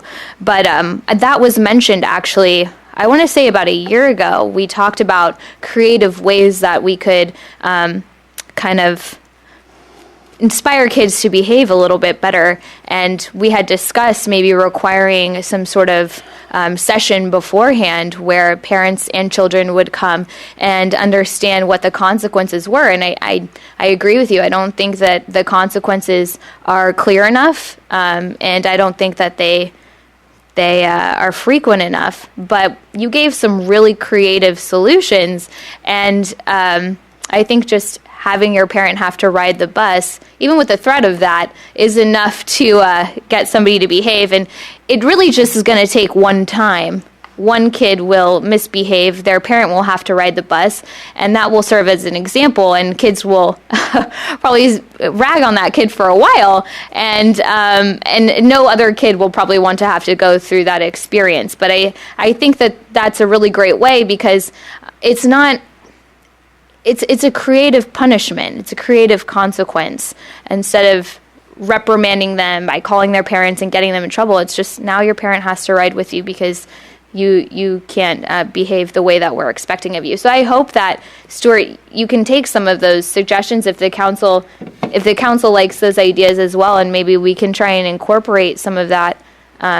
Because I'd like to see this be successful, and I know that having transportation is really important to making sure that kids can get to Terra Nova and Oceana and have that access to the schools that they've been going to, or else they're going to have to make a shift maybe to a different school, and that's very hard to do. So I really just want to thank you for your time, and it's clear that you've thought a lot about this, and it's very, very helpful. So thank you so much.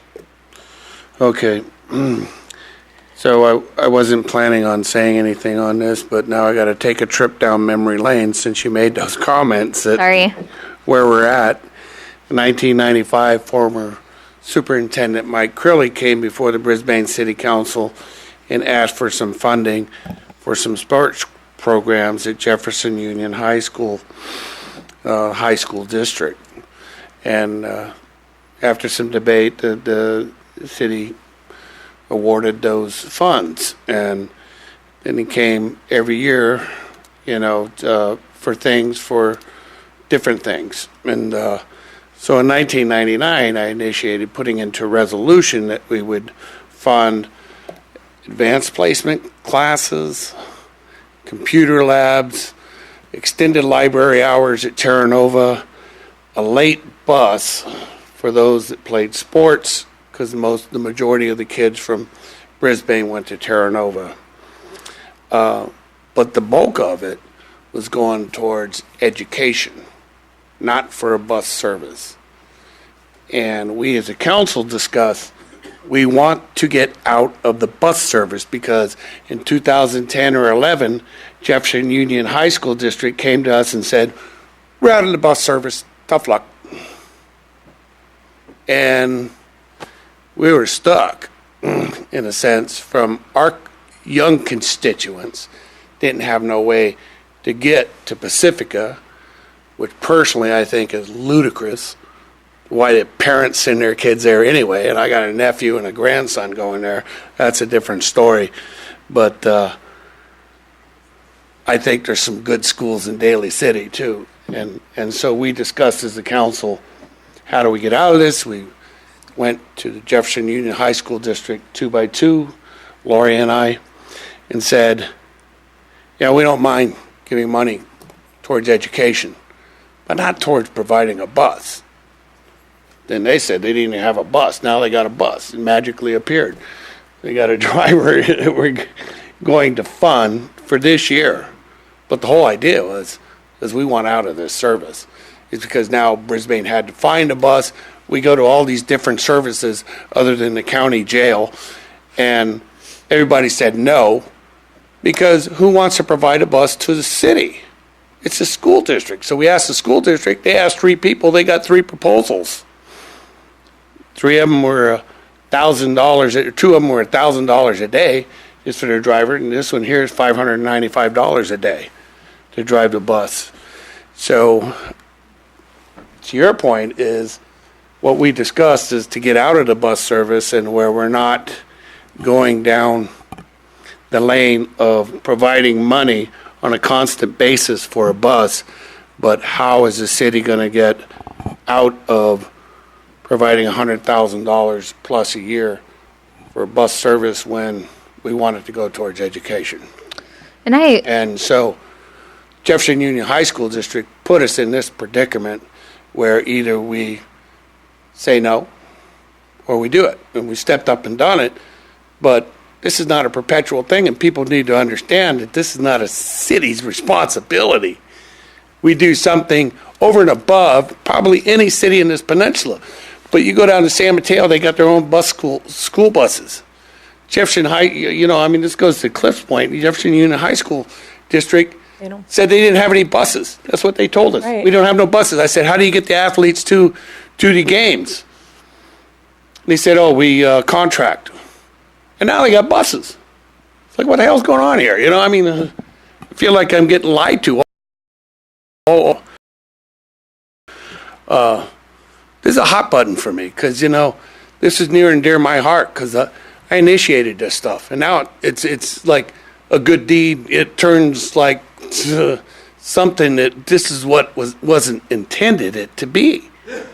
And I get it. The kids want to get their stuff to school, but I also talk with the school board, and I'm understanding that Jefferson High School, Michelle, the high school that you and I went to, and when we went there, SAT scores were higher at Jefferson than anywhere in the district. And you know what? Jefferson's still putting more kids in college than any school in the district. That's what I heard. That's what the school board told me. So, it's... I even know some kids that got an appointment to West Point out of Jefferson Union High School. High school, not the district. Jefferson High School. So anyway, I needed to say that, to take this trip down memory lane so people understand what the history is and how the city of Brisbane got into the bus service, but also how we kind of want out of it. So, for parents that are here for that, please don't take it that we're trying to eliminate this. Trying to help educate. So. Really quick, can I just follow up on that, Clark? I agree with you, and I remember that was the intention. The only reason why I'm saying this is that I understand we were planning to do it for one more year because we had budgeted for that. So I would like to make sure that we don't have a repeat of what happened last year where we contracted and then they tried to terminate service a bunch of times. So I would hope, if this is potentially the last year that the city will be providing a bus service, at least we can hope that we can address some of the behavioral issues so that it is successful throughout the year so that we're not facing the same situation in which mid-year the bus service is trying to cancel on us. So I understand. Yeah, but right now they're going to manage it. Jefferson Union High School is going to manage it. All we're doing is paying for it right now, which is good because it takes our staff out of what the hell we going to do, other than having the chief of police assign an officer on the bus, which is a heck of a lot of money. You don't want to do that. So. Would you like to make a public comment? Yes. Please state your name. Hi, my name is Alina Zavadnik. I'm a resident here. My son Zachary's a freshman in Terra Nova High School. He's using the bus service, and I understand your frustration of maybe initially this money was to be used for education. I can assure you that the money that is now being spent on the bus essentially ends up with our kids using the education services at Terra Nova, having advanced classes and being able to attend all the clubs that are available. So the bus essentially provides them the opportunity to be able to use those educational services where we don't have high school here in Brisbane. So we can't discontinue a program without a viable alternative so that our kids essentially, it disrupts their education and essentially they have to move to a different school or the school that is potentially not the one that meets their needs the most. So I can assure you that this money is very well spent and is serving our young residents the best that is possible. Well, no, I told you I have family members, and I got a grandson that's a freshman that's going to Terra Nova too. I completely understand that. I'm just saying it from a different perspective, that what we intended this money for, or what I intended it for, Right. because nobody else is on the council. And Terra Nova has all these great services now that you're talking about. So having a bus essentially provides our kids that opportunity to get there, and the school is almost 20 miles away from their residence. So it is essential to get them to all those great educational services that are available in Pacifica. Thank you. Thank you. Barbara?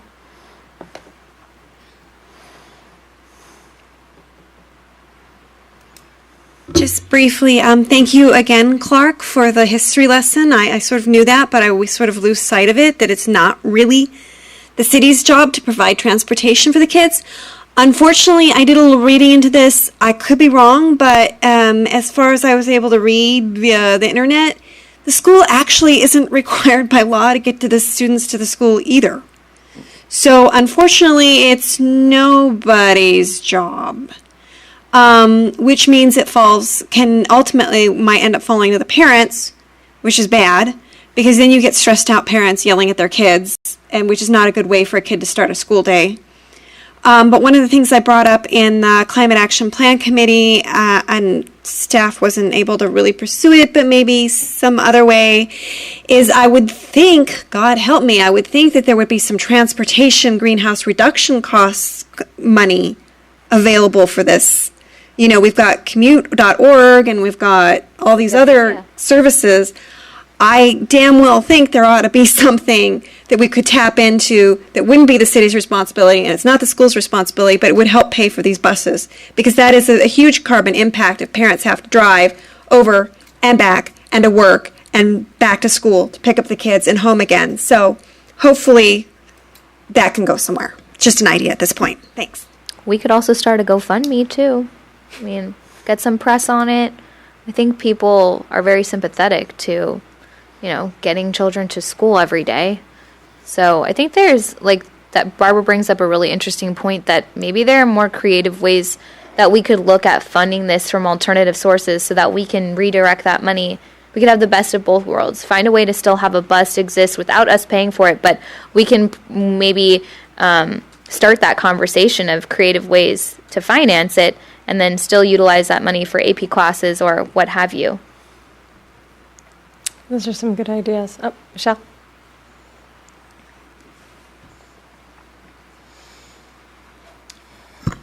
Michelle Salmon, Brisbane resident, Jefferson High School graduate. Education in this country is in a crisis, an absolute crisis. We are raising a whole generation of people who do not have basic educational skills all over California, not just in elite little Brisbane or Bay Shore. And when we were talking earlier about funding and the high school funding, and the state will make up the difference, that still comes out of your taxes one way or the other. So that's just robbing Peter to pay Paul to think that it doesn't.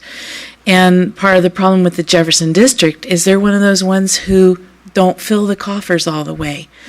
And that's a problem for everybody, not just the parents and not just the people that live in the district, but everybody who wants some semblance of a quality of life in this country run by people who are educated.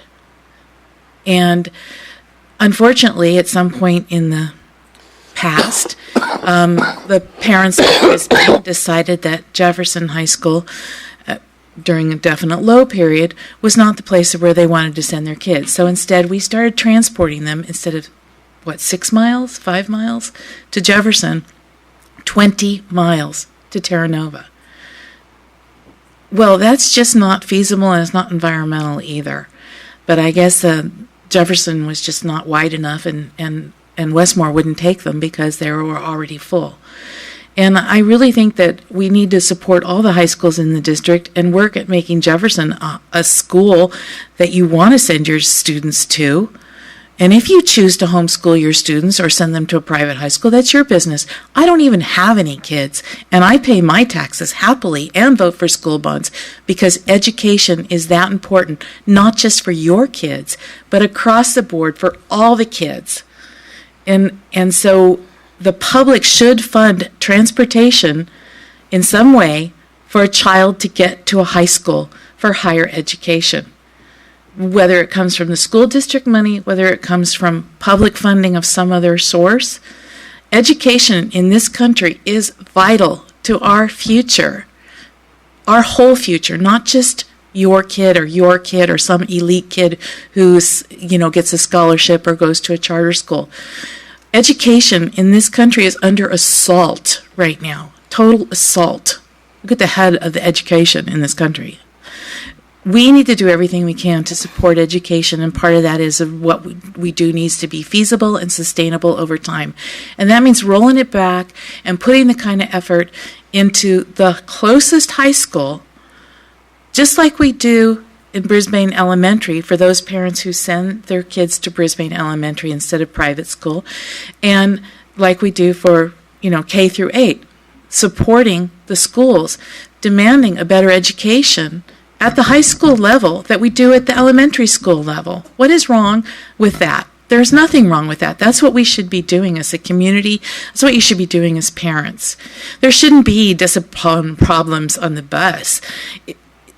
Kids should be going to school to get an education. However we get them there, we need to do it, and we should be doing it in a reasonable and sustainable way. Thank you. Okay, so is there any further discussion on this, or I think we've... So it sounds like the recommendation is to go with the contract with Michaels, having the school district manage that. This is just Do you an need update. any So- action from us? Well, what I'll inform the superintendent is that the city council is willing to provide the backfill of the cost of the bus up to, what they said is $575 a day minus whatever they collect from the students, and tell them that they still need to collect the same amount, that they've collected in the past. And just to note that what we've done in the past is that the school bus has been open to Brisbane residents only for the first 2 weeks of the school to make sure that the Brisbane residents, students from Brisbane are not, that there's still room on the bus. Since this is being funded by the city of Brisbane, we say for the first 2 weeks of school, only residents of Brisbane or children of people who work within Brisbane can take the bus for the first 2 weeks. If there's room on the bus after those 2 weeks, then we open up to anybody else who would like to ride it. Is how we've done it in the past. Now, let the superintendent know that would still be our request, because we want to make sure that we're funding for the students of Brisbane first, because that's what we're trying to do. Right. Okay, yeah.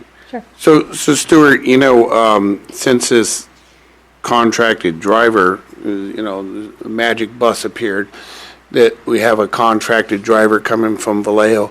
Can you discuss maybe we should have a little bit of collaborative effort with the Brisbane School District, who has people who are certified to drive, and I think one is getting ready to retire, that, maybe we can at least see.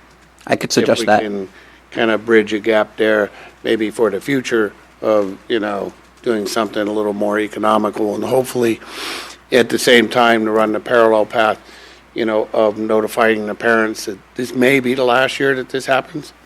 And that, to kind of, just put the idea of that there are different options out there. And I think you have some ideas from the Recreation Department. Yes, okay. Okay, and see where that goes. And so, but for right now, this year is taken care of, so. At the moment, it seems to be. If there's any change to that, I will let you know. Okay. Okay. Very good. Michael Barnes? Yeah. Thank you. Oh, Have to leave. you must have got out of bed. Good evening, Madam Mayor and City Council. My name is Michael Barnes. I'm a Brisbane resident.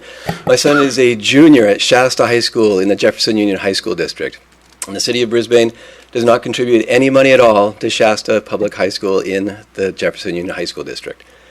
I was here in 2010 when the bus was canceled, and I advised the council not to pay for a bus service and to instead use that money for educational purposes. And I'm here tonight to say the same thing again, because I'd like to see a little bit of money go to Shasta Public High School, where my son attends. And Shasta has its first graduating class this year, and 99% of the graduating class has already been accepted to a 4-year college somewhere in the United States. It's a college prep high school.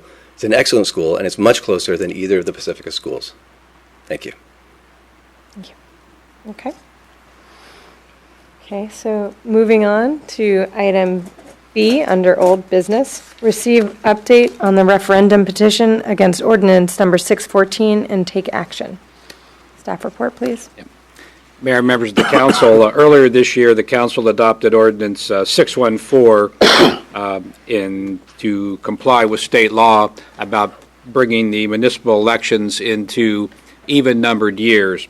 The effect of that, though, was to extend the term of office for current council members by 6 months for those serving through November 2017 would have their terms extended to June of 2018. And those serving through November of 2019 would have served until June of 2020. There was a referendum petition circulated with respect to that ordinance. Signatures were gathered, and on March 30th, the referendum petition was filed with the city clerk challenging the ordinance.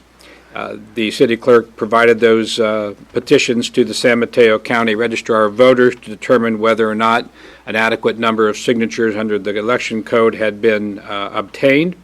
The Registrar of Voters did check the signatures and determined that more than enough signatures had been obtained in order to satisfy the requirements of the election code.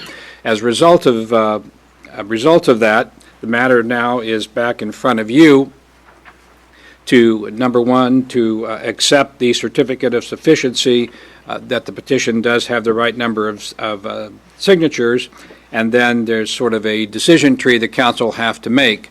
You either will have to repeal the ordinance or place the matter on for the election in November of 2017.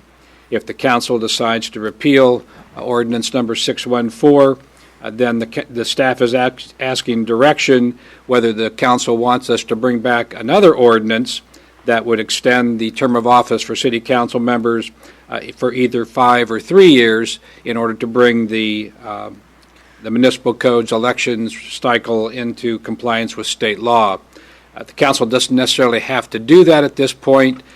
That is, introduce another ordinance to comply with state law, but that must be in place, or at least have a plan in place by January of 2018. So the decision technically could be put off between now and January of 2018 if the council so chose. But the basic two issues in front of the council tonight is whether to repeal the ordinance or to have that matter placed on the November 2017 election for the voters to decide whether to keep that election cycle in place that the council adopted earlier this year. Any questions, I'll be glad to answer them. Questions? Pretty clear. I mean, I think our constituents have spoken. They got enough signatures, certainly. And I'm not interested, personally, in looking at any more ordinances this year regarding this. So I'd make a motion just to repeal the ordinance and have the normal election cycle in November. Any discussion? I agree with Clark that we should repeal the ordinance, and I would sort of like to put this behind us and make a suggestion that we ask staff to come back with an ordinance that, whether it be starting in the 2017 election cycle or in the 2019 election cycle, that we make it a one-time term term change for a 3-year term. And so and whether it starts in 2017 with a 3-year term, or we started in 2019 and 2021 for those terms to be 3 years, I would like to move forward with this, get it off of our plate, become compliant with the state, and have the next 2 or election cycles be 3 years terms. And that would be my recommendation. That's a motion. It would be I'd like to talk first about it if we need to. Well, I would second that. I don't need to say anything else. I agree. I think that, clearly the voters have spoken, and so there's no point to having an election and to put it on the ballot in November of 2017 because we're going to have the election. So I think while it's already, fresh in our head, I think it makes sense to deal with the issue now and to get into compliance. So I'd be supportive of the 3-year term starting in November 2017.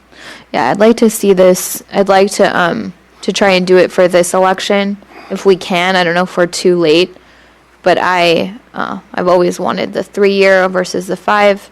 Mm-hmm. So I'm glad to see that the rest of you, Cliff and Lori, support that too. So I would be ready to vote whenever you guys are. Okay. So I can count. Okay, so did we have a second motion? I think Cliff seconded that. Okay. Can I make a motion tonight, or do I need to have staff come back? Is this just a recommendation? Then we would have an ordinance brought forward to change the terms for those 2 years, and we would vote on that at the next. I think it'd be appropriate, number one, to take action to repeal Ordinance 614, and then second action to give direction to council to bring back at your May 18th meeting an ordinance that would, if I'm hearing the council correctly, that would provide that the November 2017 and the November 2019 terms of office would be for 3 years, and thereafter you would go to and those terms of office would end in 2020 and 2022, and thereafter the terms of office would be 4 years. And then we'll bring that back for a first reading May 18th, get a second reading in June, and I think by doing that we will be able to get that into a play so that it'll take effect and the Board of Supervisors can take action on it in a timely way, I think, if we do it in that time frame. Well, I'm happy to make that. So I made a motion to repeal. You did. Then. Yeah. I'll second. So which motion are we voting on? We're just the repeal. Just the repeal. Just the repeal. Your motion. Okay. All those in favor? Aye. Okay.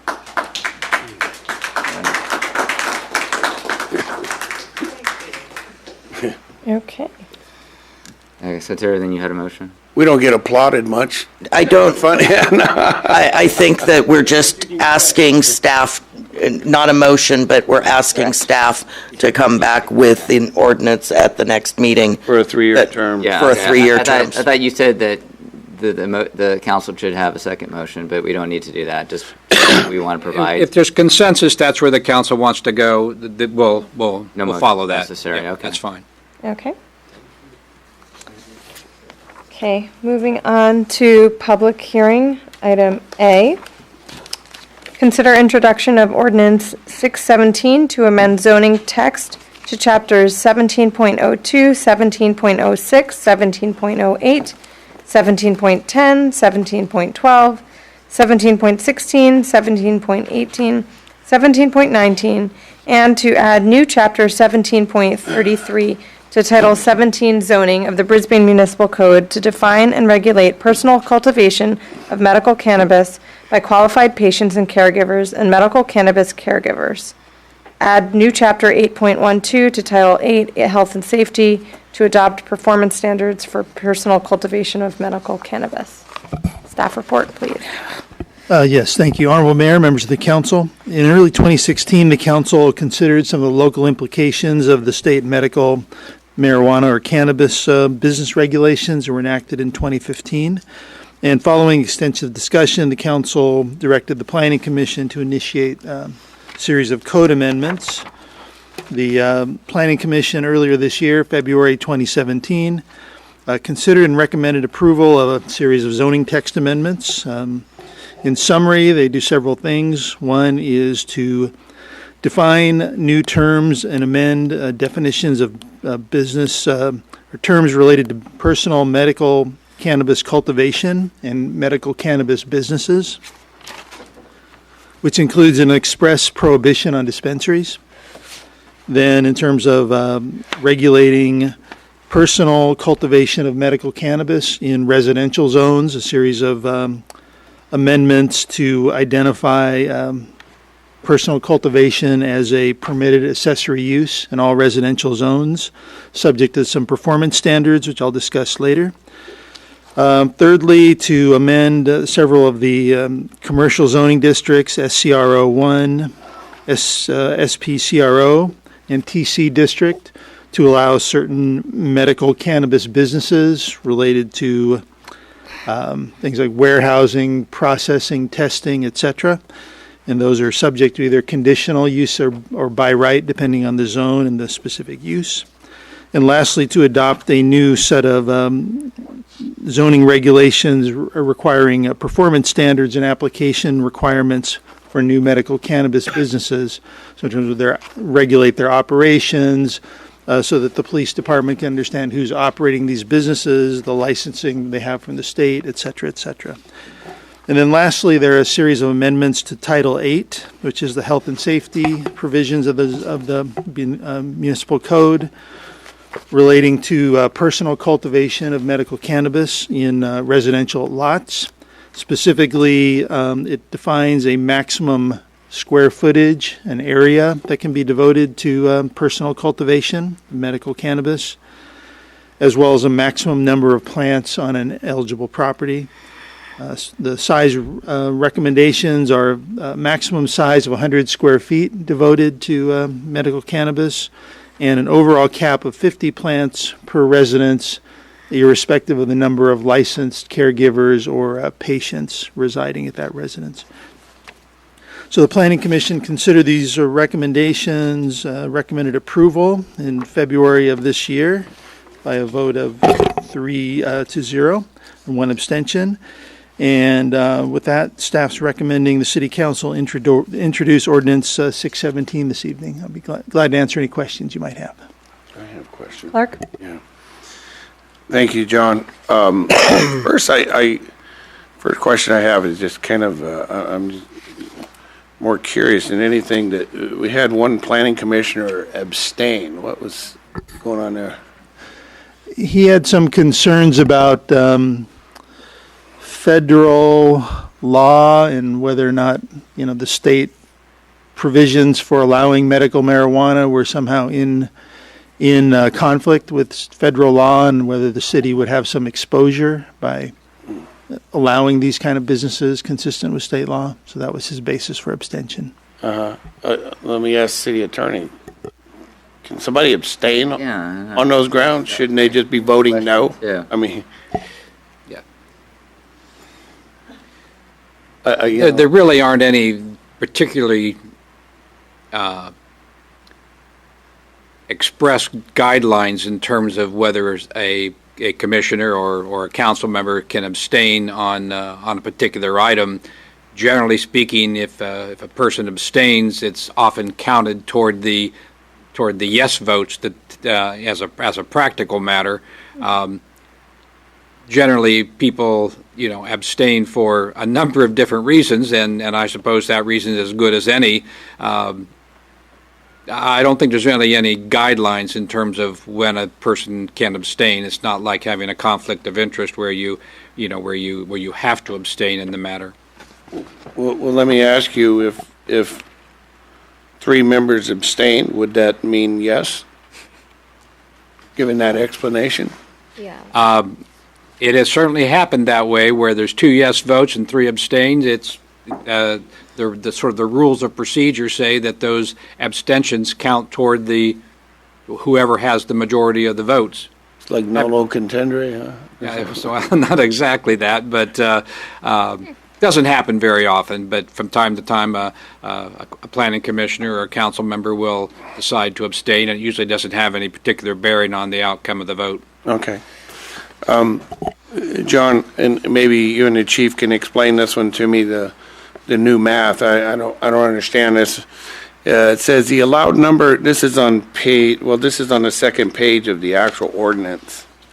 And you probably know where I'm going on this. This is under item 1. There's A, B, and it says allowed number of medical cannabis plants at a single residence, no more than 6 mature plants or 12 immature cannabis plants per qualified patient may be cultivated at any resident, notwithstanding the foregoing, no more than a total of 50 plants may be grown at any residence. I don't get that.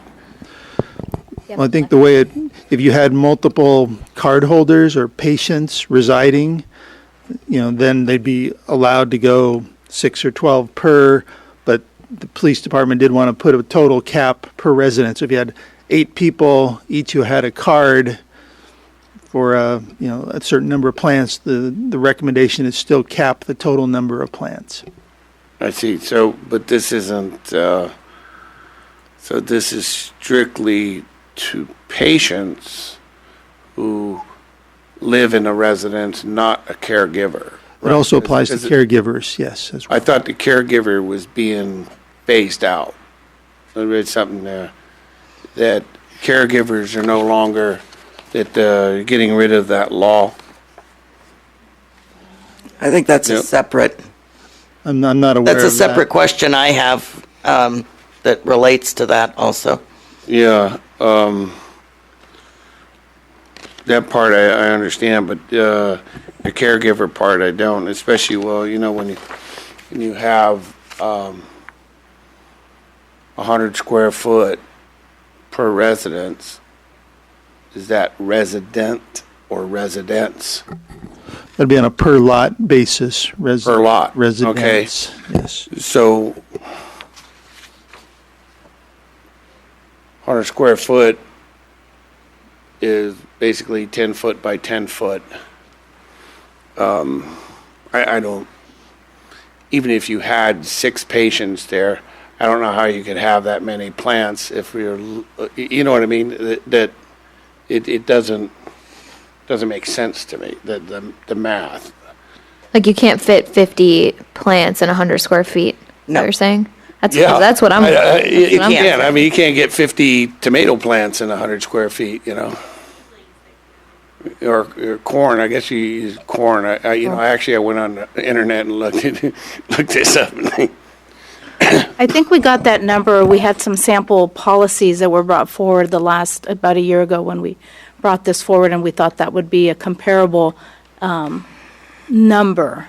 So I don't think we really thought this was just something that we thought would be a comparable number to use. I don't know.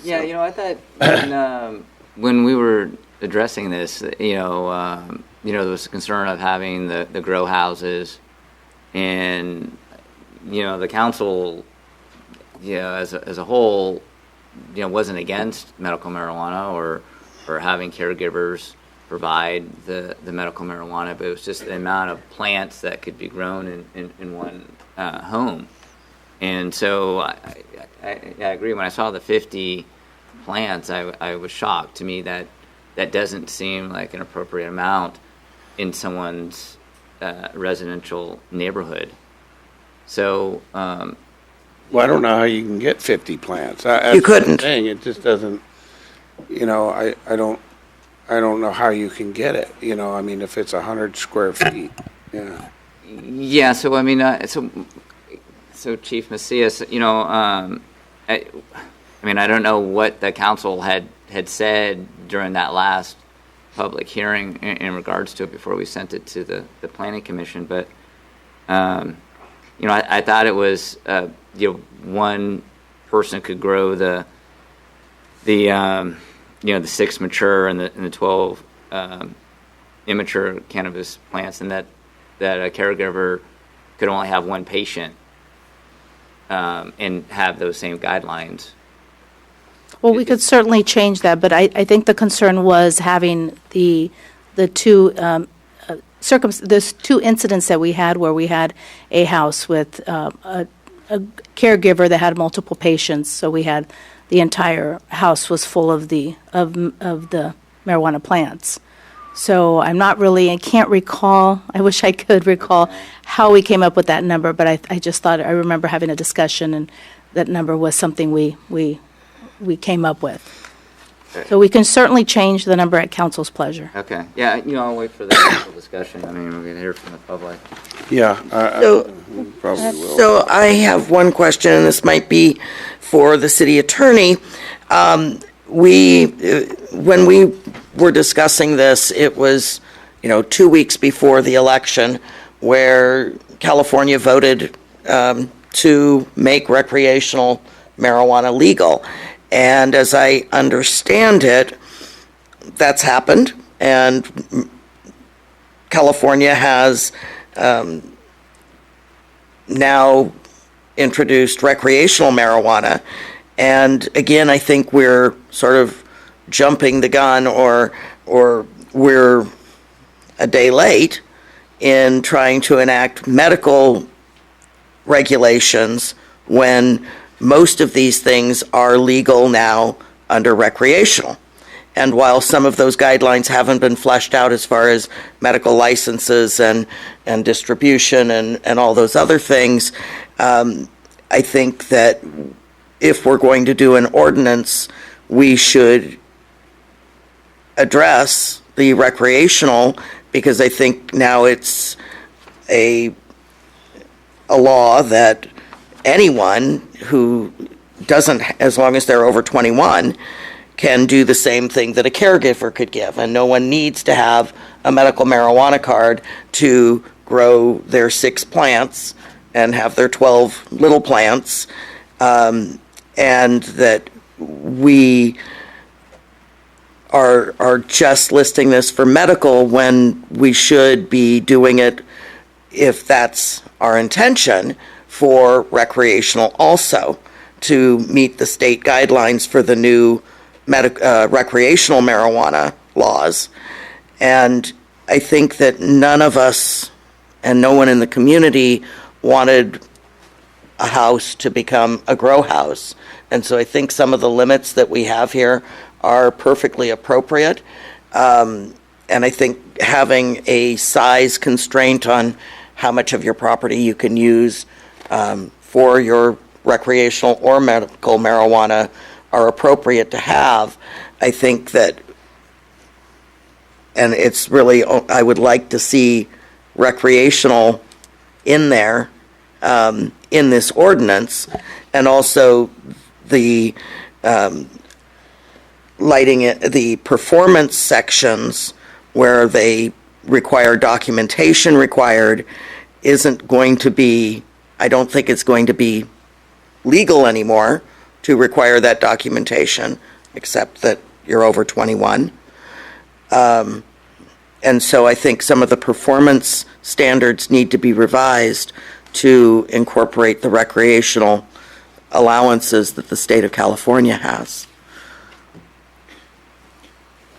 I think what we were looking for was to see what council's thoughts and direction were with respect to the medical marijuana, and that would help guide our recommendation with respect to the non-medical marijuana. Certainly, if the council is interested in sort of looking at the comprehensive picture, we can certainly do it that way.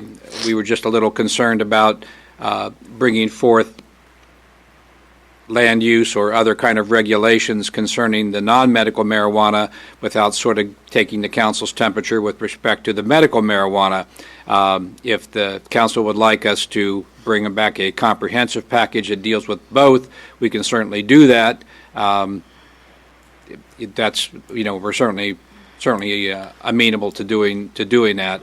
We just weren't sure which way the council wanted to go on it. So since the council had initiated this back in 2016, the commission had acted on it earlier this year, we thought it was timely to at least get this in front of the council. But as John and I have both said, if you want to look at the whole picture, we can certainly do that if that's the council's desire. Well, it just seems to me that we're enacting stricter regulation on medical cannabis than what are required for recreational cannabis, and that seems backwards to me, that we are trying to regulate the medical portion when recreational is not addressed in it, and we're requiring documentation, which is no longer required by the state. So that's, the item 4, documentation, and that people are supposed to register with the police department so they're not harassed, and so that the police know that they're legal to be growing it when it's legal for anyone to grow it, as long as they meet, and I totally agree with the performance standards of, not having, unsafe conditions where people are doing this, and extension cords and, all those things. Do we know, though, that the exact same, opportunities for someone who is using medical marijuana, and then recreation marijuana are exactly the same? They're not. We were just at a project thing, and they were different. So, I think they should be. I'll tell you, I have a suggestion, Terry, on that, without... I'd like staff to be able to present the difference, and I think right now we'd be saying, pull something out of your hat. Come on. No, I'm not asking for that. I'm not asking. And so maybe let them take the ordinance, take the feedback that we have on this ordinance. I think combining something might be convoluted because we're talking medical and then we're talking recreational, and there might be some things in here, at least that I'm seeing, that really need to be separated. Yes. And they probably should be separate ordinances. And so I'd like, for staff to have a chance to go over that and be able to tell us what the differentiation is, and then maybe come back if that's the case, and we can have another ordinance that goes to the planning commission to vet out, and we can move this one forward. Yeah. I have a question. Does that sound reasonable? Staff, or actually for Chief Macias. So, Chief, in your experience with pot growers, if you're in a 100 square foot area, how many mature plants do you think someone could get in there? Not to put you on the spot or anything. Yeah. To your knowledge here, Lisa.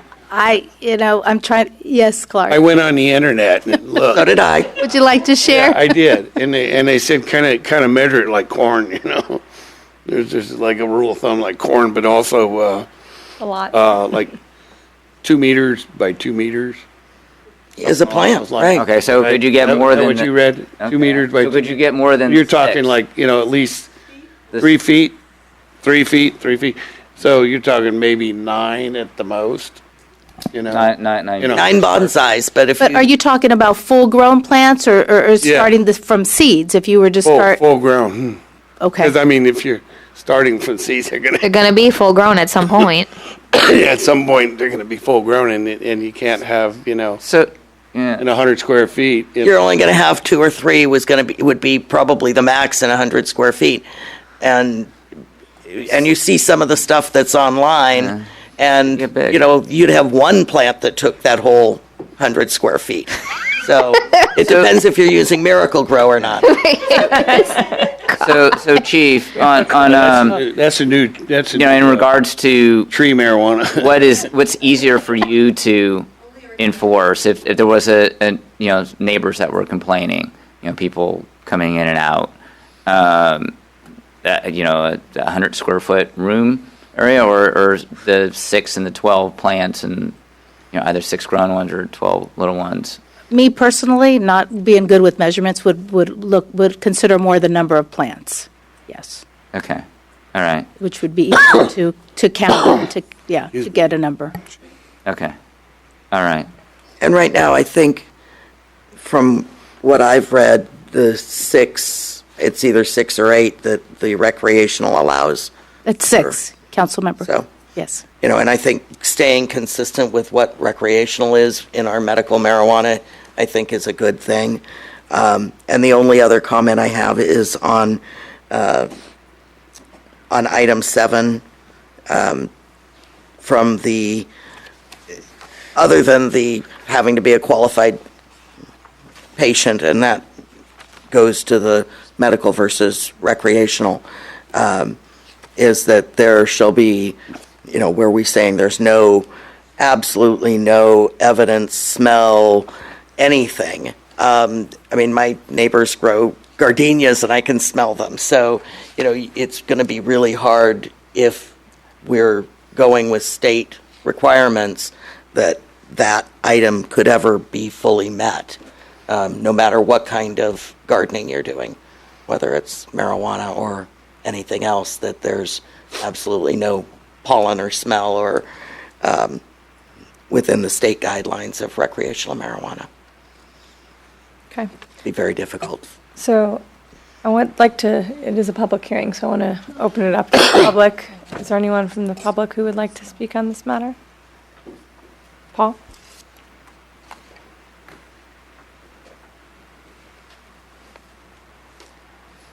Paul Pascal, Brisbane resident.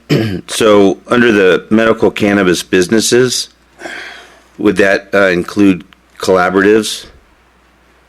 And if that was the case, that was a concern in our neighborhood when there was a house that was burglarized that was a illegal grow, and then the house ended up becoming a collaborative that was, I'm not sure whether it was legal or illegal, but it was my understanding that there was electrical work that was done without permits, and all the concerns that people would have about fires to the adjacent buildings, or like the case of the burglary, at times the wrong house is burglarized. And it's my understanding that the burglary was at 5 p.m. in the afternoon, kids playing on the streets, and it could have really been ugly. So I'm curious about the medical cannabis businesses, if that include collaboratives. Mm-hmm. Well, I would think it would include like a collective, right? So are you meaning, let's say there's a house and there's the caregiver and they have, let's say 5 medical marijuana patients, and so they're authorized to grow for those. Is that what you're meaning? Or there's 5 people that reside at the place that have permits to grow for 5 medical other people. dispensaries. I would think not, because you can only fit. I don't understand the logistics Let's as let him far as give how it's ran, comments. but That's a legal question, I think. Maybe. thank you. Yeah. It's per residence, and so I think that's how we're trying to limit having a grow house or having it a primary business, is by having it per residence, so that we have a limit where you can't, bring other people in and say, well, we've got 10 residents, so we can have 10 times the amount. Right. We're trying to do it per parcel so that we don't have that kind of growing situation. I think there's a couple ways of looking at this. The way to look at it is that what's allowed under the ordinance as drafted is personal cultivation and for a licensed caregiver. And that's really the criteria within those size boundaries. In terms of a grow where somebody's growing for some off-site sale or some other business, that's not permitted anywhere. There's no cultivation other than personal medical use in a single family or any residential zone. That's the only cultivation that's permitted. There's no business cultivation allowed either in a non-residential zone or in a residential zone. It's specifically prohibited as a home occupation to grow for an off-site purpose. Well, I want to reduce the number of plants because it still doesn't make sense to me, because how would you even police something like that when you say, well, you can have 6 mature plants and 12 immature plants, but you can have 50 plants? Per person. That's per medical person. So if you're a husband and wife and you both have your card, then you can have 12 plants. Yeah. Or 24. I think we need to reduce the number. I just don't. I think that's way too much. Okay. I don't know. Let's. To me, it's Okay. Is there anybody else who'd like to speak on this matter? Danny Ames. I'd like to disagree because there are going to be other concerns. With the legalization of marijuana, the prices have nearly doubled. You'd think it would have had the opposite effect.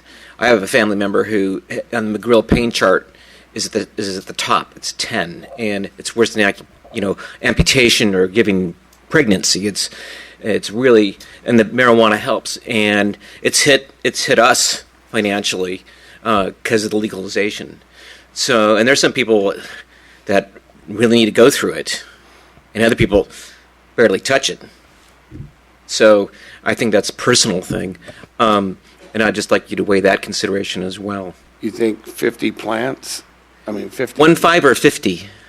50? 50? Oh, I think. Oh, that's more than. Yeah, yeah. I think that's over. Yeah. Yeah. I think 12 is fine. I think 12 is fine. I just want to make sure that you understand that other part of this as well. And an unrelated thing, industrial hemp farming might be an interesting thing to allow in the industrial park or even in the Bayfill lands as a possibility to invite businesses into town to explore that as as a consideration. Mm-hmm.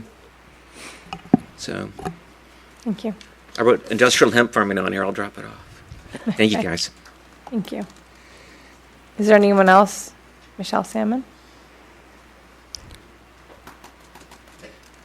I just have questions about the 10 by 10 space and whether you're talking indoor or outdoor. Both. Because the problems I have is that I would prefer to see people grow outdoors, in our climate especially, because that would be so much more environmental. But then they might need more because they wouldn't be able to grow all year round. Growing indoors is where it seems to me like to be a really ugly problem. And outdoors, I don't know about marijuana because I've never cultivated it, but you could grow 80 tomato plants in a 10 by 10 foot plot. And I know you're thinking, how could you do that? That's magic. But there's like a growing container called an earth box. Yep. Yeah, and you can fit We still have ours. 40 earth boxes in a 10 by 10 square, which means in theory you could grow 80 tomato plants. Of course, you'd have to have, They'd be falling all over each other.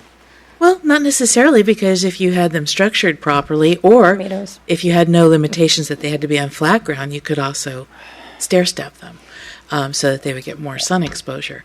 So I guess I'm thinking about whether there's...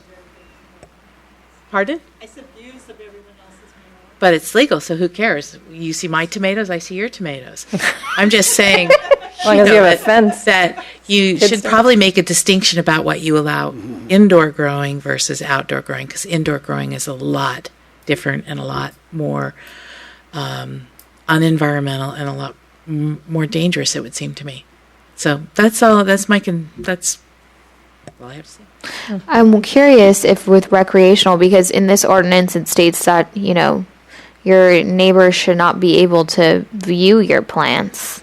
So I'm curious with recreational, if it seems to be important to kind of look at what the law says for recreational, because I think we would be, it wouldn't be fair to make it more strict for medical and less strict for recreational. That's why I think it's hard to kind of Keep them move separate. forward with this until we can really understand, and we might want to make specific distinctions for medical and be a little bit stricter for recreational. So I also, been hearing a lot about what cities have been doing with commercial cultivation, and I know that this is a conversation we've already had a long time ago, so I'm not going to get too deep into it, but I think we could be missing an opportunity, because this is what's coming to California, and I've been to Denver quite a few times and just seeing what they're doing there. I would hate for us to miss out on an opportunity to be a part of a booming business, but if we're looking at it more on the agricultural side versus the retail side, I think it could be an interesting discussion. There's been a lot in the news lately of what cities have been doing and how it's been a great experience for them. So I'd be willing to reopen that discussion again. Okay, is anyone else? Karen Cunningham?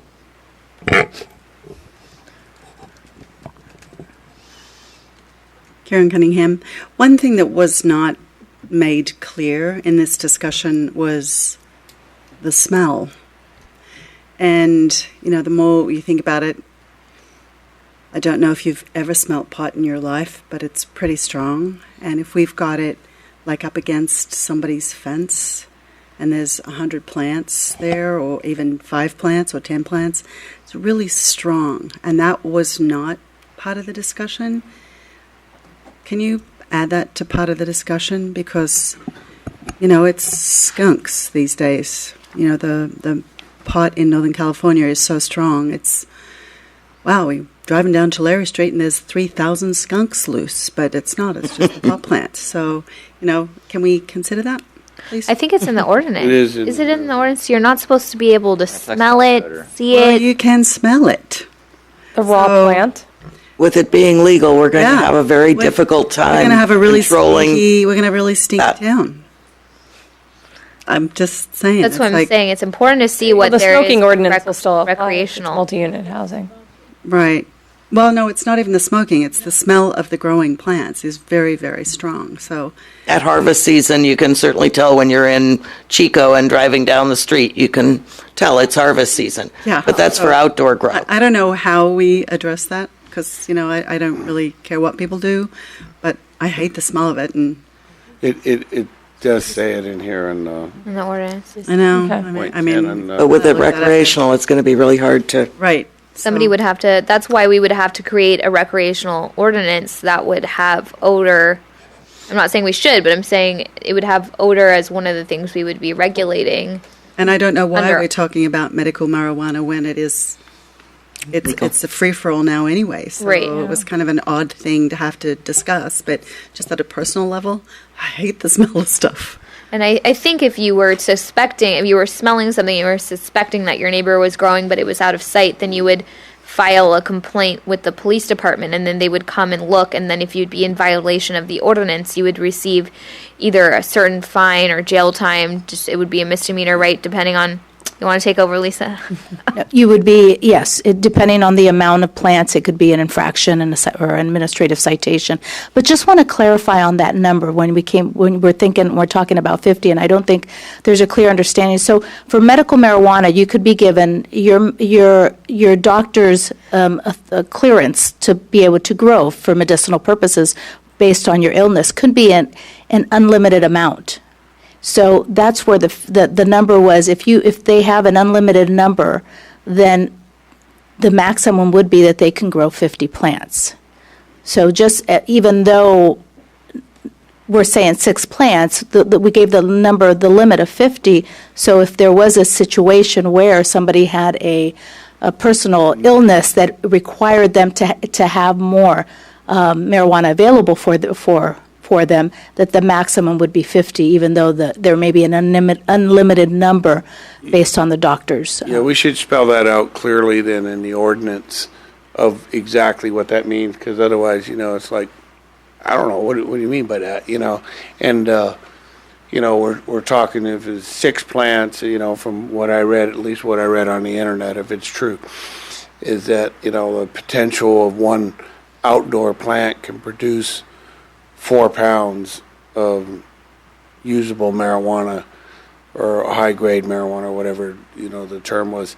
And it was 6 plants, that's like 24 pounds and 380 ounces. That's like an ounce a day. An ounce a day keeps everything away, you know. It's like, you know, I don't know. That's a lot of pot, man, for one person to either ingest or smoke, you know. If it's And I think that's what we had with the residents near Paul that he was referring to. I think it was 5 or 6 medical marijuana cards that had unlimited amounts, and that was the difficult part of the prosecution aspect of it. Is we couldn't, you know, they had the numbers there, but the cards were unlimited numbers. So they're all driving Rolls Royces. So you could achieve 50 on your own if you had unlimited or up to 50 that your doctor prescribed, but you could also achieve 50 if you had multiple people, I would assume it would be 5 to 7, 5 to 7 people, depending on if you're having mature plants or baby plants.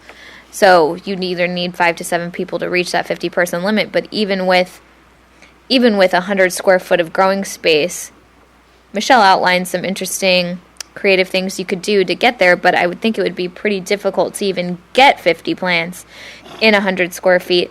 So I would think that we would maybe want to revisit how many plants can legitimately fit in 100 square feet, and then make that the limit so that they kind of relate, those numbers relate to each other. And I would assume if you're going to do an outdoor and something outdoors and still take into consideration the odor and respect for your neighbors and keeping it out of sight, you might have to put it in a greenhouse, I would think, to deal with all of that. But it specifically Smell it says through there? you can't do that, right? Mm. You can't put it in a greenhouse? Can't be plastic sheeted. Because you can't cover with plastic or something like that. A greenhouse is plastic, so that would have to be better defined. Seems like there are more things that we need to sort out. So I have a question. Is there anything that talks about whether it has to be secured by fencing if it's outdoors? A lock. Okay. Okay, good. So It says there wouldn't be 6 any. foot high fence. Good. So children from next door can't just wander. Yeah. You have to, only the person that is supposed to have access to the plants should be able to at all times, it should only be them at all times that can get access to that. Should be secured and locked otherwise. Okay. That's what I read the ordinance. Barbara? Sorry, I think Barbara had her hand up earlier. You're next. So, you guys have probably considered all of this, but I haven't really watched this issue too closely. But I know somebody who had a license to grow out of town, and he constantly had problems with people coming and trying to get into his outdoor plants. Although I agree with Michelle that outdoor growing is more environmental, it prevents the temptation to some people. Also, I think having a total cap of plants, like the chief has suggested, is a good idea because, you can let plants get this big. They're not mature plants. Harvest them. You could have 50 little tiny things and circumvent the 6 full-grown plants rules that way. So I think I don't know what the right number is, but I think having a total cap is really necessary so that people don't find ways around it. And yeah, I think that's it. I think that's all I'm going to say for now. So just to clarify, Barbara, 50 is the total cap, I think. So you were suggesting less than 50? I'm not saying what the number. I'm not suggesting a number. I'm just saying having a total cap is a really good idea, and I don't have a personal opinion about what that is. Okay. But that if you just relied on the 12 mature plants, then you would have people who had 100 immature plants, and we're getting around the rule that way. Well, Madison, to your point, and I think Karen, to your point, John and Chief, with regards to greenhouse, and the smell, that, perhaps that could contain it and could deter. I think what Barbara's talking about is thievery, people, because, this is going to be problematic, and maybe we should allow a greenhouse. Yeah, you can lock that better. To where, it can be locked or it makes it, less obvious. Well, there's nothing that prohibits you from doing it in an accessory building. I think the issue is, again, security. I think why they prohibited plastic or cloth. Again, that's a structure that's very easily breached. So that. Oh, okay. Yeah. So a tarp is what you meant, by plastic, right? So don't cover it with a tarp. But okay, but covering it with a greenhouse is not prohibited in this ordinance right now. No, okay. Carolyn? Oh, Barbara's not done yet. Okay. I have to leave. Okay, go ahead. It's not that big. I do need to leave. Plastic greenhouses in this wind, I don't think would structurally hold up too long, but that's just my opinion. Especially at the ridge. But I think we should consider looking at the moratorium on dispensaries. I think that, we haven't an idea of what it's going to be like this year, but not next year. And I think that Madison's right. This can bring in a tax revenue that's going to help the city. And it is going to be legal, and that's certainly a good way to keep an eye on the younger kids. If there's a dispensary, you kind of are able to keep track. So I think we should keep an open mind about having a dispensary in the town. I don't think we should to look at it with this year's viewpoint as compared to what it's going to be next year. We need revenue, and it's going to be as legal as alcohol. So, Cigarettes, smoke shop. Yeah, smoke shop. Yeah, I mean, it comes down to, what you deem or what city council at the time deems as quality of life issue. It's a quality of life issue. And, and it's bringing in a tremendous amount of revenue in Colorado. There's been a huge outpouring of research in pain management, and it hasn't been properly studied. And so now that it's going to be legal, there's all kinds of studies that can be done. So I think we have to look at it differently. So I would really request that we not put a prohibition on a dispensary at this point. Anyway, I have to go. Thank you. Very interesting meeting tonight. We've run the gamut. Yeah. Okay. Is there anyone else who'd like to speak who hasn't spoken? Motion to close public hearing. Is there a second? Second. All those in favor? Aye. Okay. Any further discussion? Well, I think we kind of gave some feedback Yeah. to staff, and then to take this and take a look at it, what it would mean with the personal use or whatever, and Originally, we had both on this agenda item and thought that it made more sense to just deal with the medical marijuana first and then bring the other one back, so we. Oh, so is an ordinance written for that then? Well, I have a staff report prepared that goes through all the discussion items that we talked about in terms of comparing the medical to the non-medical, that shows the differences, et cetera, and asked for council direction with respect to what it wanted to do on the non-medical side. And then internally we discussed it and said, you know what? Why don't we take the medical stuff to the council first and get the temperature there, and that'll help inform the other one. Yeah, so we blew it. That's the way life goes sometimes. So anyway, we'll bring that back. And then we'll have have both there in front of you, and you can decide what you want to do. Is there any way to extend a moratorium for, let's say, on dispensaries specifically for another year? That way we can kind of evaluate what's happening with dispensaries and as we're seeing like commercial cultivation. So we're better informed on what this might look like, in our communities, in our state. Well, the answer is yes, and many communities have adopted a moratorium with respect to dispensaries on the non-medical side, and certainly that's an option that the council could consider. Just through the chair, just remind the council that when this first issue came up last year, there was a resolution that the council adopted that affirmed that dispensaries are not permitted under the current zoning regulations. So at this point, they are prohibited and treated as prohibited. So there'd be no need to extend a moratorium, or there is no moratorium in effect. And for commercial cultivation, was that under the same? It was a while ago that we discussed this, and there were multiple different things that we were looking at the same Correct. time. Cultivation is not permitted in any of the zones, the industrial zones as well. Okay, so that would be a whole different conversation. Okay. Okay. All right, moving on.